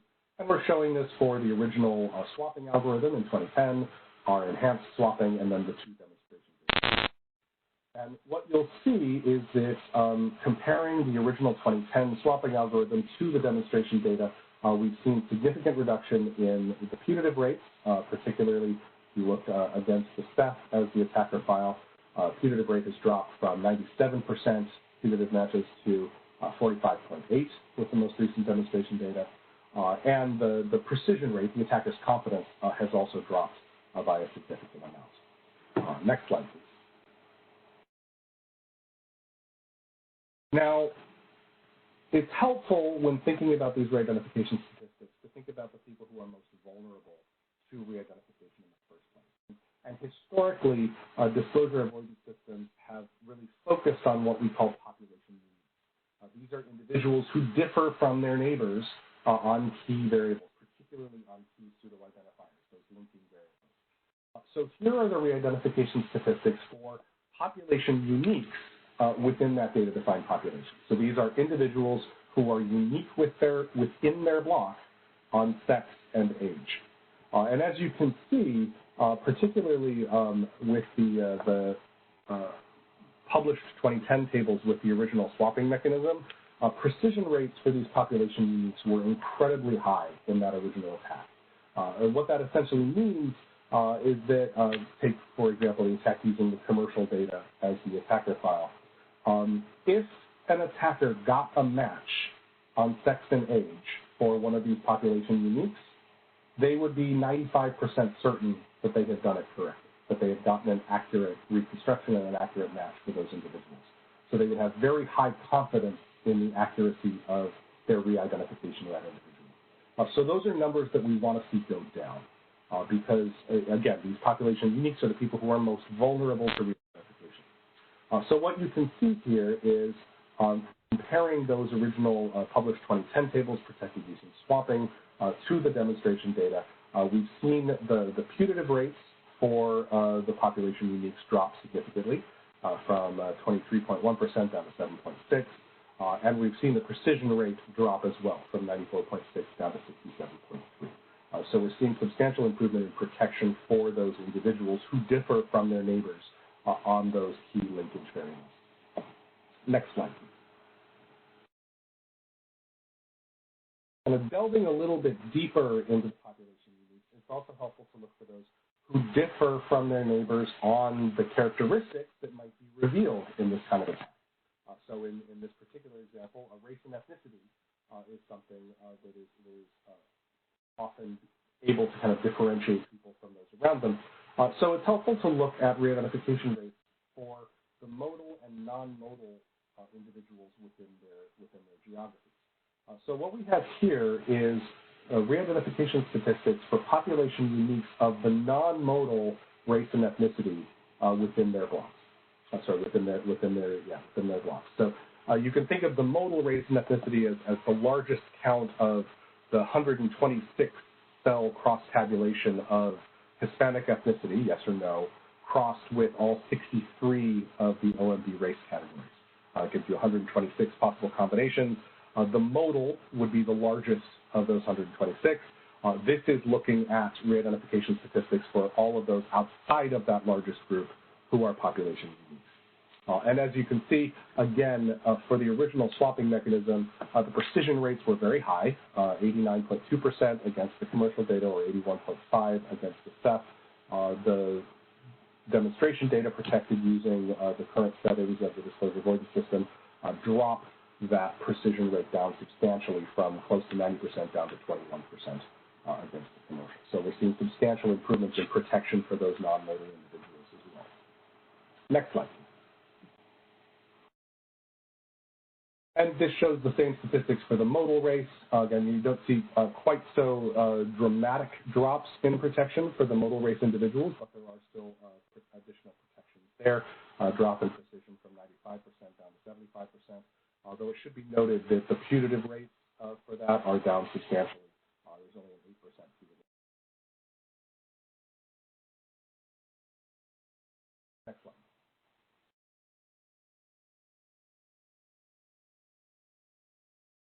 All right, this is just kind of a summary of the statistics that you've seen on all the prior slides, just all done in comparison to the 2010 swapping algorithm. So it's just kind of the difference in percentage points across the different experiments for the different types of groups that we're analyzing. So overall, the population uniques, the non-modal population uniques, and the modal population uniques. And you'll see the improvements for the most recent demonstration data from those. Next slide, please. I do just want to take a couple minutes to address kind of a related question. This is something that's come up recently in the context of reconstruction attacks more broadly. And it's the question of solution variability. Now, when you are attempting to reconstruct individual level microdata from aggregate tabular data, there are many situations where there may be more than one of individual level microdata that would meet the constraints of those aggregate tabular data. And we call those situations where there's more than one way to reconstruct the data as solution variability. Put in other words, there might be different sets of microdata that you could reconstruct that would all match those aggregate totals of the published data tables. And in those cases, that adds uncertainty to your analysis. So we have also been kind of delving into the solution variability of our reconstruction of the microdata from the published tables. Now, it's important to know that for certain blocks, the summary file 1 tables that we use as the input for our reconstruction, for many blocks, there is one and only one reconstruction that can be performed from those blocks. Essentially, there's zero solution variability, so that an attacker would know that the reconstructed records that they've produced are the only possible solution, the only possible reconstruction of those records. And that doesn't require any confidential information to verify. The equations that they use to produce those reconstructed microdata records tell them that there's only one way, one set of individual level records that would meet those constraints imposed by the tabular products. So that enhances the attacker's certainty that they've done things correctly and that they've reconstructed the confidential microdata. So the question is, well, how many of these zero solution variability blocks are there out there? How confident would an attacker be in their reconstruction of the records? And kind of our analysis of this shows that at least 65% of the blocks for which data were published in the 2010 census, at least 65% of census blocks are zero solution variability blocks, meaning that there is only one possible reconstruction of the individual level records. And so that really enhances the attacker's credibility in the accuracy of the data they've reconstructed for their attack. Kind of more kind of alarmingly, there are 935 tracks in the 2010 census that consisted entirely of zero solution variability blocks. So this is not something that's kind of unique to just kind of particular blocks here and there. This is a widespread problem. Those zero solution variability blocks greatly enhance an attacker's confidence in the accuracy of their reconstruction. Next slide, please. And to show kind of the severity of this and why this should be alarming, these are the re-identification statistics for blocks that have zero solution variability. So these are cases where there's no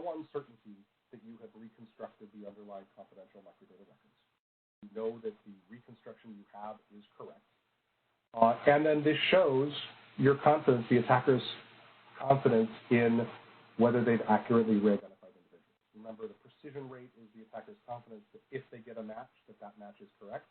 And what we're seeing here is kind of for those zero solution variability blocks for the 2010 swapping algorithm, we had precision rates of 91.2% against the commercial data and 95.1% against the enhanced external file, the SEP itself. So this means that an attacker would be either 91% confident or 95% confident that they've correctly re-identified a particular individual from the census. And this is very alarming. So we just wanted to add that in as some additional information. Take-home points of all of this, we are looking very closely at the overall confidentiality protection of the disclosure avoidance system. The full accounting of that is done through the privacy loss budget and allocation parameters that we published with the demonstration data. This kind of more intuitive examples of that compared to the 2010 swapping algorithm. I'm going to stop there, and I'm happy to answer any questions that you may have. Thank you. Thanks so much, Michael. And so I'm looking at the time. I just wanted to make two notes. First, for any NAC members who have a question, please indicate that in the chat. And then the second thing is, in about 8 minutes at 2:50, we're going to be pausing for a brief break, even if there are questions pending, so that we can have the public comments. And with that, Alexa Santos, please unmute yourself. Hello. Hey, Michael, can you hear me? I can. Yeah, thank you for a fantastic presentation. So, so you mentioned the issue of the zero solution blocks, and so my big question would be, with all these things that you have mentioned, that the data are available, that there was this zero solution blocks, has there been any recorded case of a re-identification conducted on the 2010 census data, publicly, with public data? So there is information out there. In fact, there was actually a great article published just yesterday, I believe, in Scientific American that shows this type of attack in practice. In that particular example, it's a case of being able to pick out transgender children in the state of Texas. So I would suggest kind of looking at that. It's very interesting analysis. It's an outgrowth of work that was presented at the recent Committee on National Statistics workshop that we had back in the spring. There are other empirical examples of people reconstructing portions of the census data from published 2010 data. To my knowledge, nobody has attempted a reconstruction of the size and scale that we did ourselves in our simulated attack.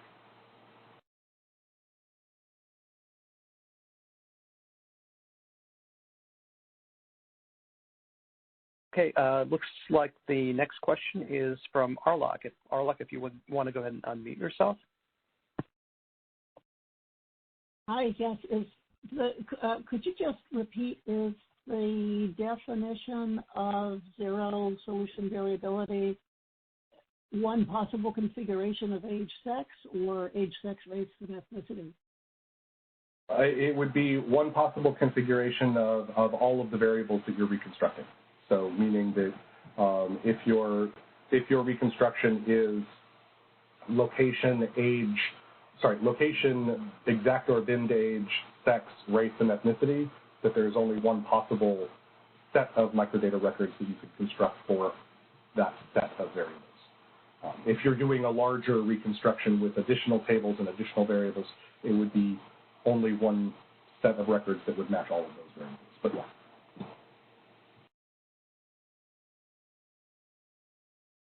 Okay, I don't see any other questions in the queue. Do any other NAC members have any questions or comments?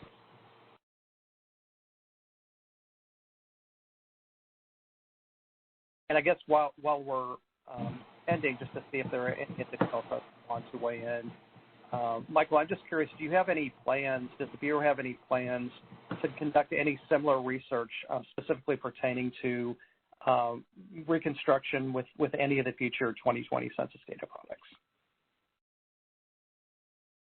So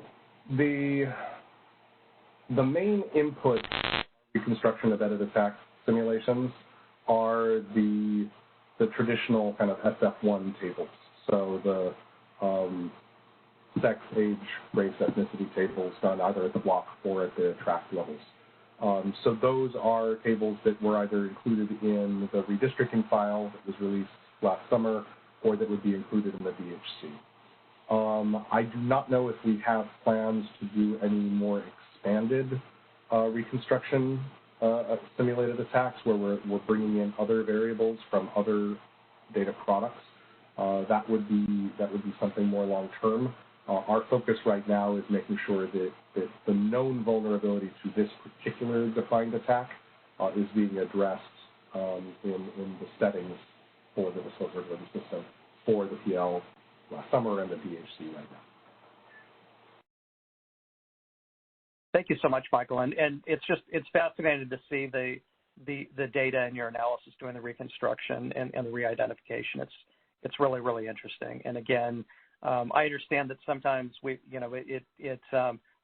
don't want to use the word gets contentious, but certainly there are members that have very strong feelings about the need for greater accuracy at the expense of privacy, but we understand that the efforts that you and others at the Bureau are trying to do to strike that balance between the two. We really thank you again for all of your efforts.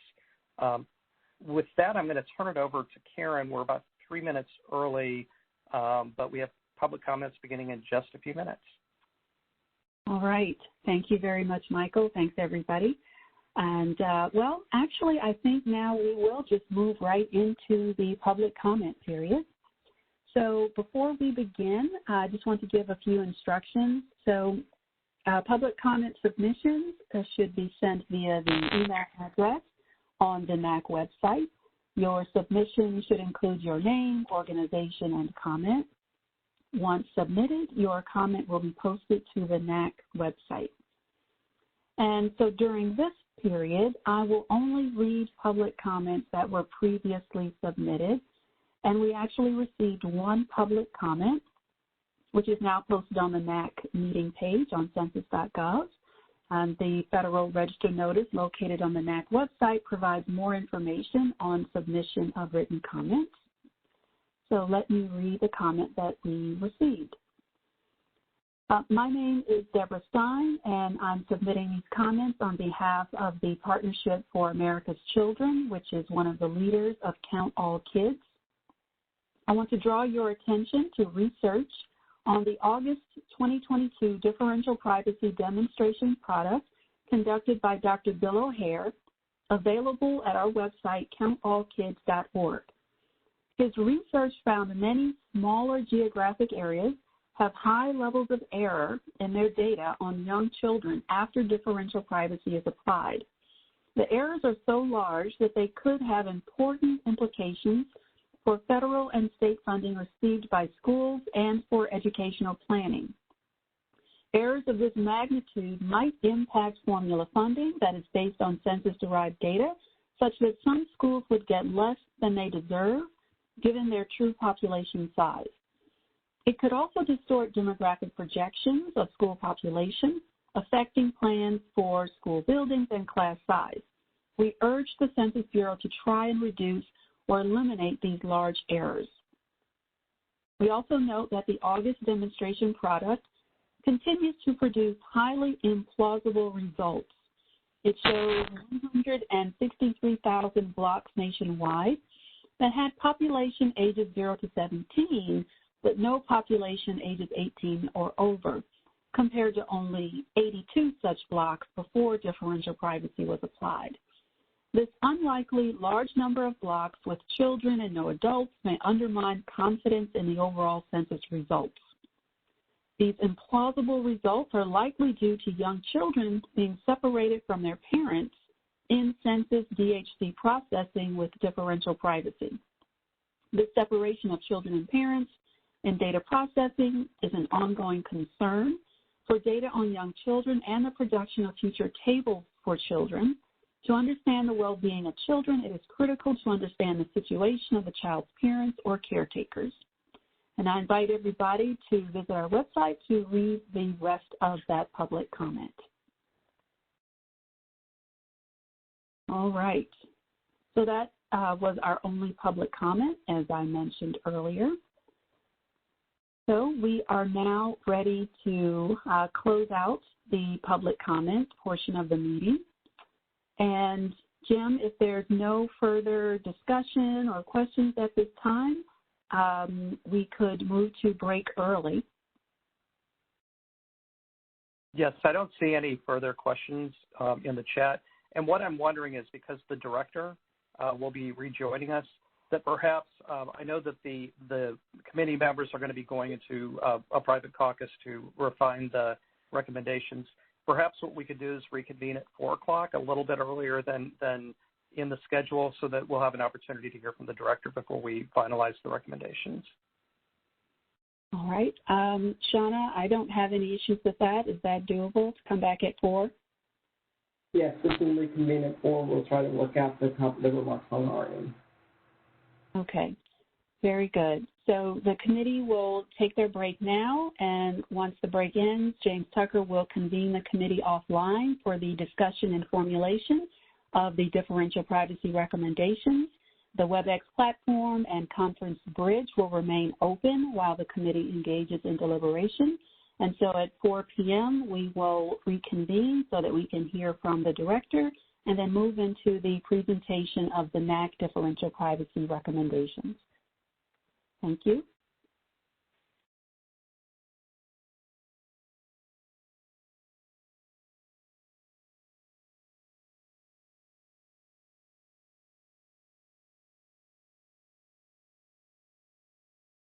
Tony, next slide.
Good afternoon. Thank you for standing by.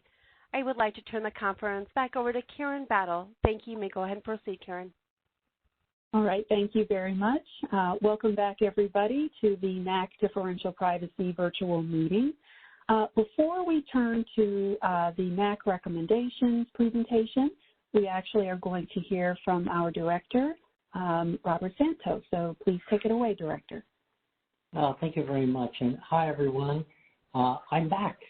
I had to step out for a quick White House meeting. That went very well on the budget, so let's see what happens.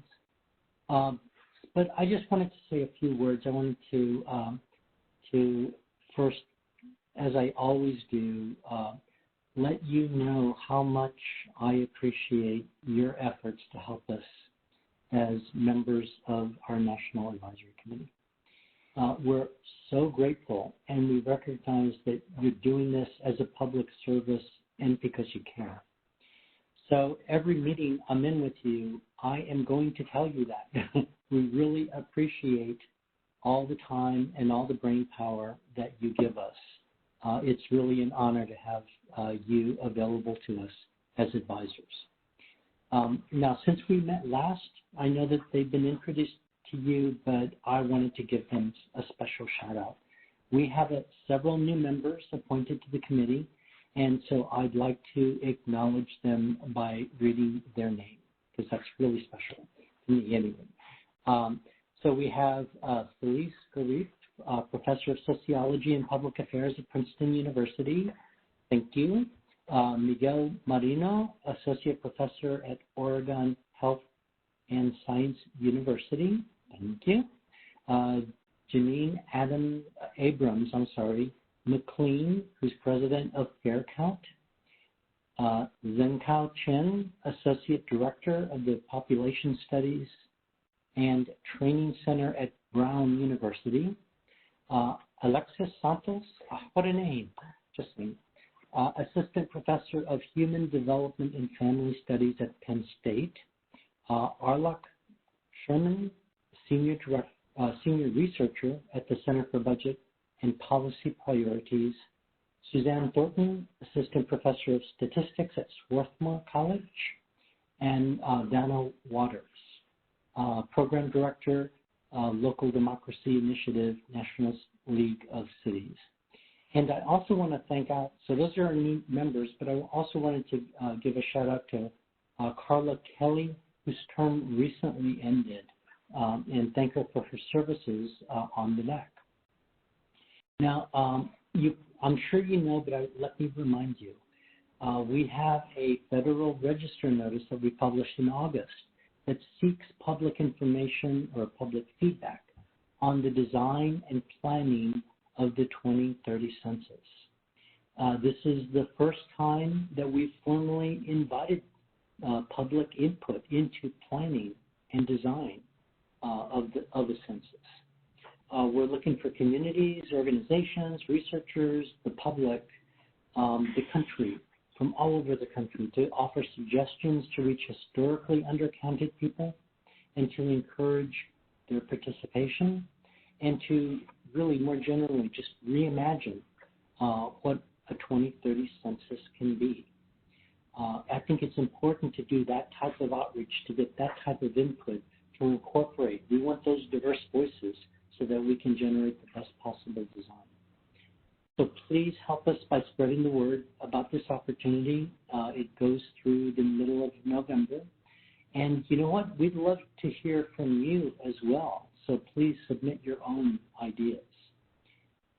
So with that, I'd like to just pass it over again and say thank you. And I enjoyed the part of the discussion and presentations that I did see, and I look forward to the recommendations now. Thank you.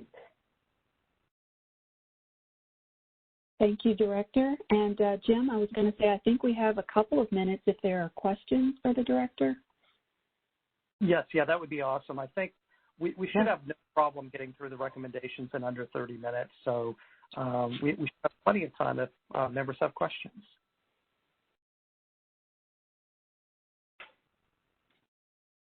And I guess while we're waiting for the first question, I'll ask the Director one that I know that others have asked. Can you give any kind of update in terms of your efforts to modernize census operations, which I know has been a big part of your agenda? Sure. It's certainly been a big part of my agenda, but more importantly, it's part of the Census Bureau's agenda, and actually commenced a year or so before I joined. So it's been going on for a while, and it was spurred through staff input, which makes it even more exciting. So there's some reimagining that's already gone on in terms of the transformation and modernization.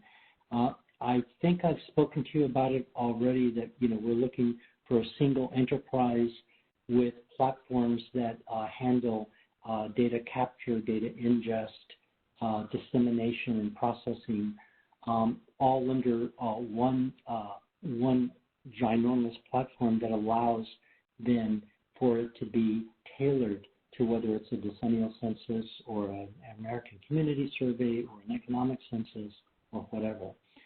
We are making progress in the 4 different platforms that are required in order to make this vision a reality.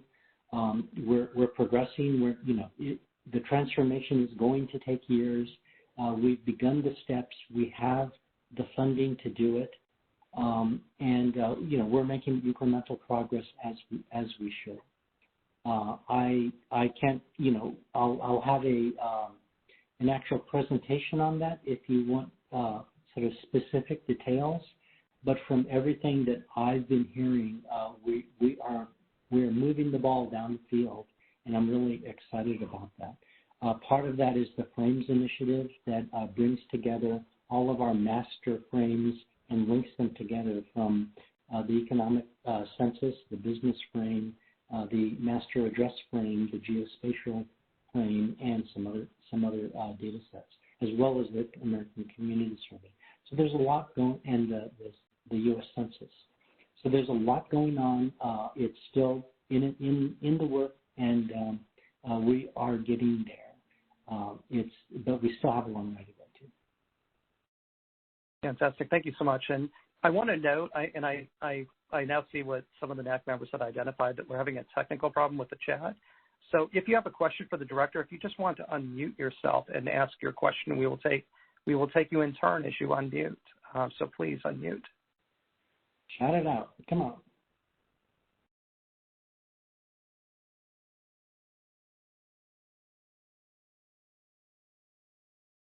Jim? Yes.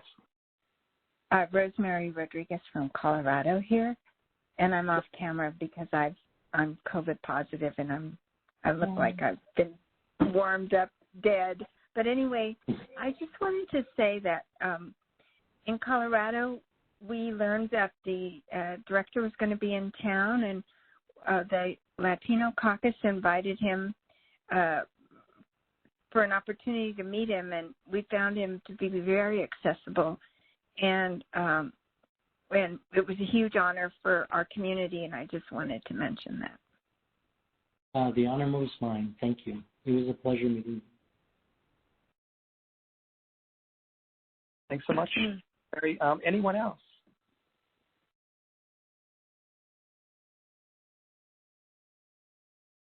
I was going to say, NAC members are never shy about speaking up, so please feel free to unmute and speak up.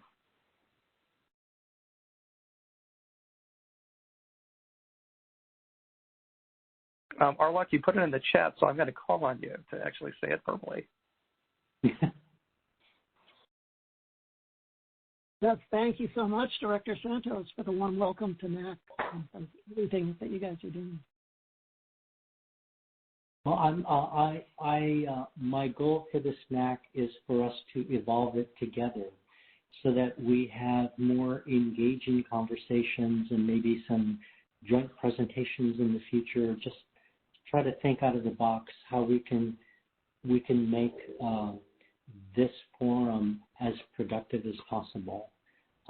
So I'm looking forward to that in the future. I've got some ideas, and I'll connect with Jim and whoever other leadership as time goes on to see how we can shake things up and make things even more engaging and get some more recommendations and information out there for you and for the public too, because some people listen in.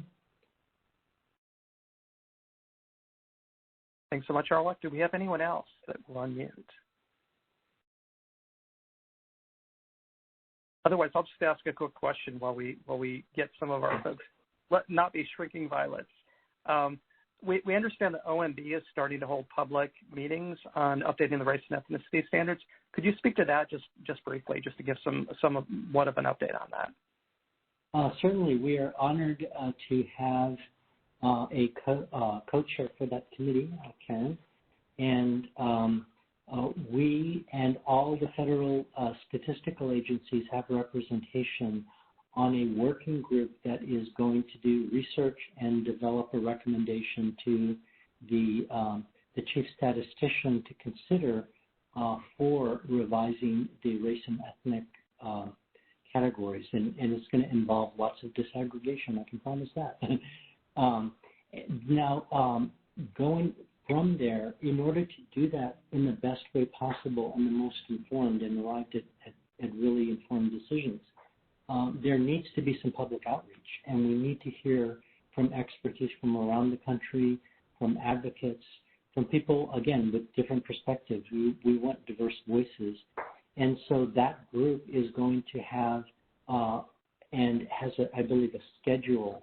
I don't know if the schedule is etched in stone yet, but there will be webinars and listening sessions and things of that sort that allow for people to basically say what's on their mind and make recommendations. Karen, would you like to say anything more? I don't recall anything about a schedule yet. I don't know. It may be way too early for that, but you know more than I do on that. Sure thing. Well, what I can tell you is that the OMB Interagency Technical Working Group actually started last week conducting public listening sessions. So members of the public can contact OMB and request a 30-minute time slot where they can come and share their views and their positions on things connected to the race and ethnicity standards. And one thing that we're trying to also get out to the public is that right now the technical working group is in deliberation, so we are developing the recommendations for initial thoughts on how the standards might change. And the idea would be to take those initial thoughts, initial proposals from the working group and put them in a Federal Register notice and then put those proposals out for public feedback. So there are multiple ways that the public will have an opportunity to get involved. And so we don't have a specific timeline yet for that Federal Register notice, but OMB has an email address, and we can certainly make sure that the NAC has access to that, because you can email OMB and ask to be notified once that Federal Register notice is out to the public. Thank you, Karen. Thanks so much, Karen and Director Santos. Does anyone else have any questions or comments for the Director or for Karen?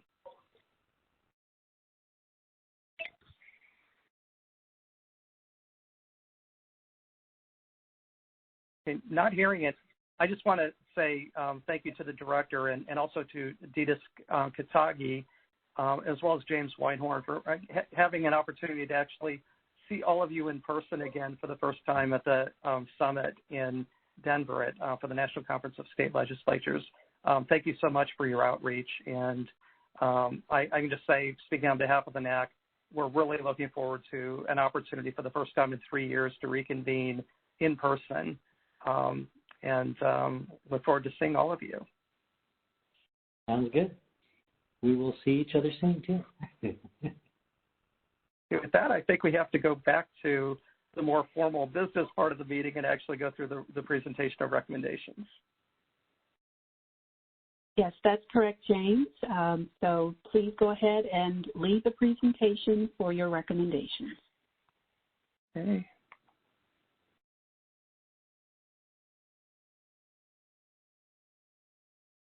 And I want to make sure that people can actually see the recommendations. Oops. Can you see recommendations starting with 1? Yes. Okay. Fantastic. And for the NAC members, let me just explain, especially for the benefit of the 8 new NAC members and for members of the general public, what we will do is for most of these, when we have a preamble that just basically provides context for the recommendations that follow, if it's really short, I'll read it, but if it's not, I will just skip over it and read the recommendations. We generally, just to facilitate this, we will go through and vote on the recommendations as a group, typically in groups of 5. And what I'll ask you to do as NAC members is to remain muted while I go through and read the recommendations, but then once I conclude the reading of the recommendations, I'll ask you to unmute so that we can actually vote on the recommendations. So hopefully that is clear to everyone. And with that, we will begin with recommendation number 1. The background piece is, it is important that the Census Bureau be fully transparent about its decision-making process for differential privacy. Recommendation 1A, the NAC recommends that when the Census Bureau releases the final 2010 Demographic and Housing Characteristic, or DHC, demonstration data file reflecting the adopted algorithm and privacy loss budget, the Census Bureau include in its supporting technical documentation, A, a summary of priority use cases it considered, B, sources of comments, e.g., number of comments received from federal agencies, states, local governments, non-government organizations, and individuals, C, what changes it made as a result of the priority use cases, and D, an explanation for why other changes that were recommended were not made. Recommendation 1B, the NAC recommends that the supporting technical documentation include a plain language version with infographics, in parentheses, consistent with the NAC's recommendations at the March 2022 special meeting, close parens, that will be available to constituent groups to enable their understanding of the use of differential privacy and its impact on key demographic groups and geographies. Recommendation 2A. And it looks like we'll probably go through 1 and 2 as our first recommendation. So 2A, the NAC recommends the Census Bureau explain why, for the 2020 census, certain tables that were included in the 2010 Summary File 1 release are proposed for delays until later releases through the detailed DHC-A, detailed DHC-B, and the supplemental or SDHC releases. Recommendation 2B, the NAC recommends that in providing its explanation for delays of certain tables included in the 2010 SF1 release, in the interest of transparency, the Census Bureau provide a general summary of stakeholder and public feedback supporting the Bureau's proposed delay and to disseminate that information widely. Recommendation 2C. The NAC recommends that in providing its explanation for delays of certain tables included in the 2010 SF1 release, in the interest of transparency, the Census Bureau provide a general summary of stakeholder and public feedback opposing the Bureau's proposed delay, along with an explanation of why the Bureau did not follow the recommendations from that feedback to release the data sooner. And with that, I'm going to ask the NAC members to unmute themselves. All of those in favor of recommendations 1A and B and recommendations 2A through C, please so indicate by stating aye. Aye. Aye. Aye. Any opposed, please say nay. And any abstentions? Okay, thank you. And with that, I'll ask NAC members to mute themselves temporarily. Recommendation 2D. The NAC recommends that if the Census Bureau subsequently proposes not to include in later data releases any of the tables identified in the August 2022 crosswalk as being scheduled for those releases, that in the interest of transparency, stakeholders and the public be notified promptly of the proposed changes and the reason for the changes. Recommendation 3. The NAC recommends that in the interest of transparency and to facilitate planning by data users, the Census Bureau propose scheduled release dates for the detailed DHCB and supplemental DHC files as soon as possible, but in any event no later than when the DHC files go into production. Recommendation 4. The NAC recommends that for all 2020 census tables equivalent to the 2010 census SF1 tables proposed for later DDHC-A, DDHC-B, and supplemental or SDHC file releases, that the geography level for those releases be the same as the geography level used in the equivalent 2010 Census Summary File 1 table.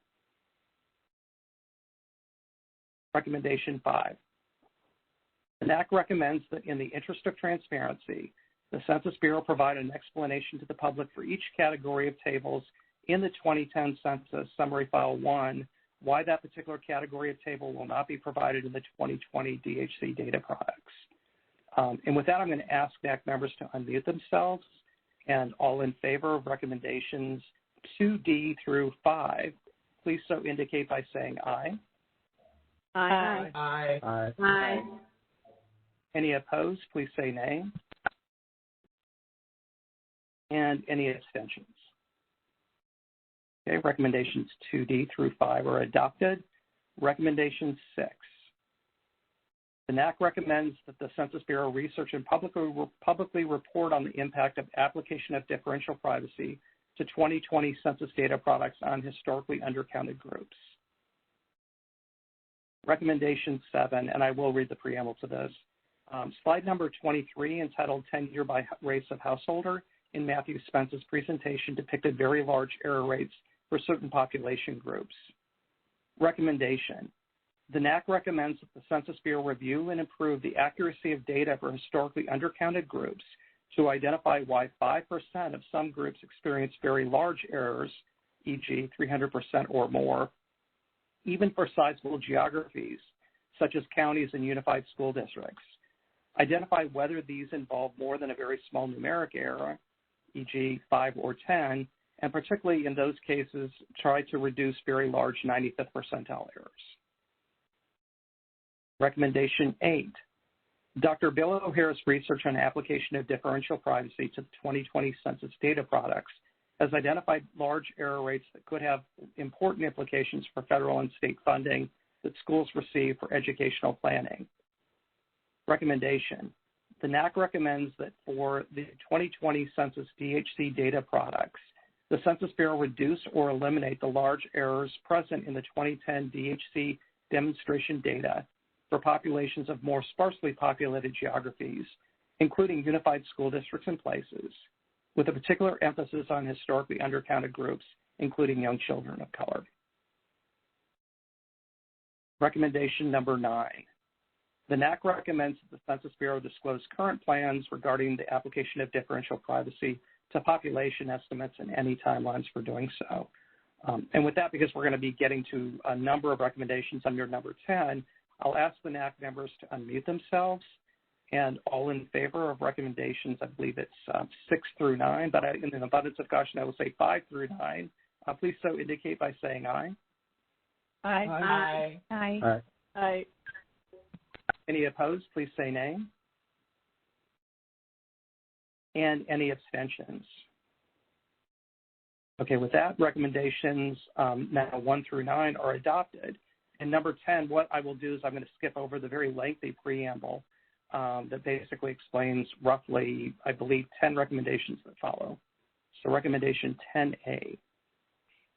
The NAC recommends that as part of the 2030 Census Operational Plan, the Census Bureau conduct research of the uses of Census Bureau data in federal funds distribution to include 1, the amount of federal funding decisions that rely upon census data, 2, identification of all census tables and data used by federal agencies for federal funds distribution programs, including those programs available through the federal grants website at www.grants.gov.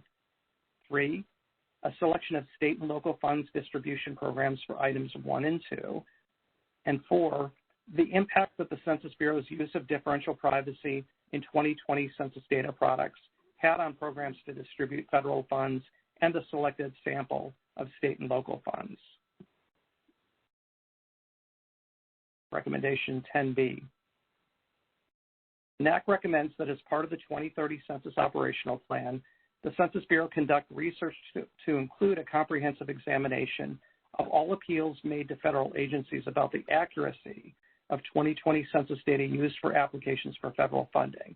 The study should include 1, analysis of the number of successful appeals, 2, any patterns that are discernible in the successful appeals, and 3, determination of the impact that application of differential privacy had on the 2020 census data that federal agencies determined was not accurate. Recommendation 10C. The NAC recommends that as part of the 2030 Census Operational Plan, the Census Bureau conduct research on the impact that the application of differential privacy to 2020 census data products has on smaller population groups like American Indians and Alaska Natives and Native Hawaiians and Pacific Islanders. Recommendation 10D. The NAC recommends that as part of the 2030 Census Operational Plan, the Census Bureau conduct research on the impact that the application of differential privacy to 2020 census data products has on less populated communities and geographies, particularly those with populations of less than 2,500 people. And then the final one I'll do in this group, recommendation 10E.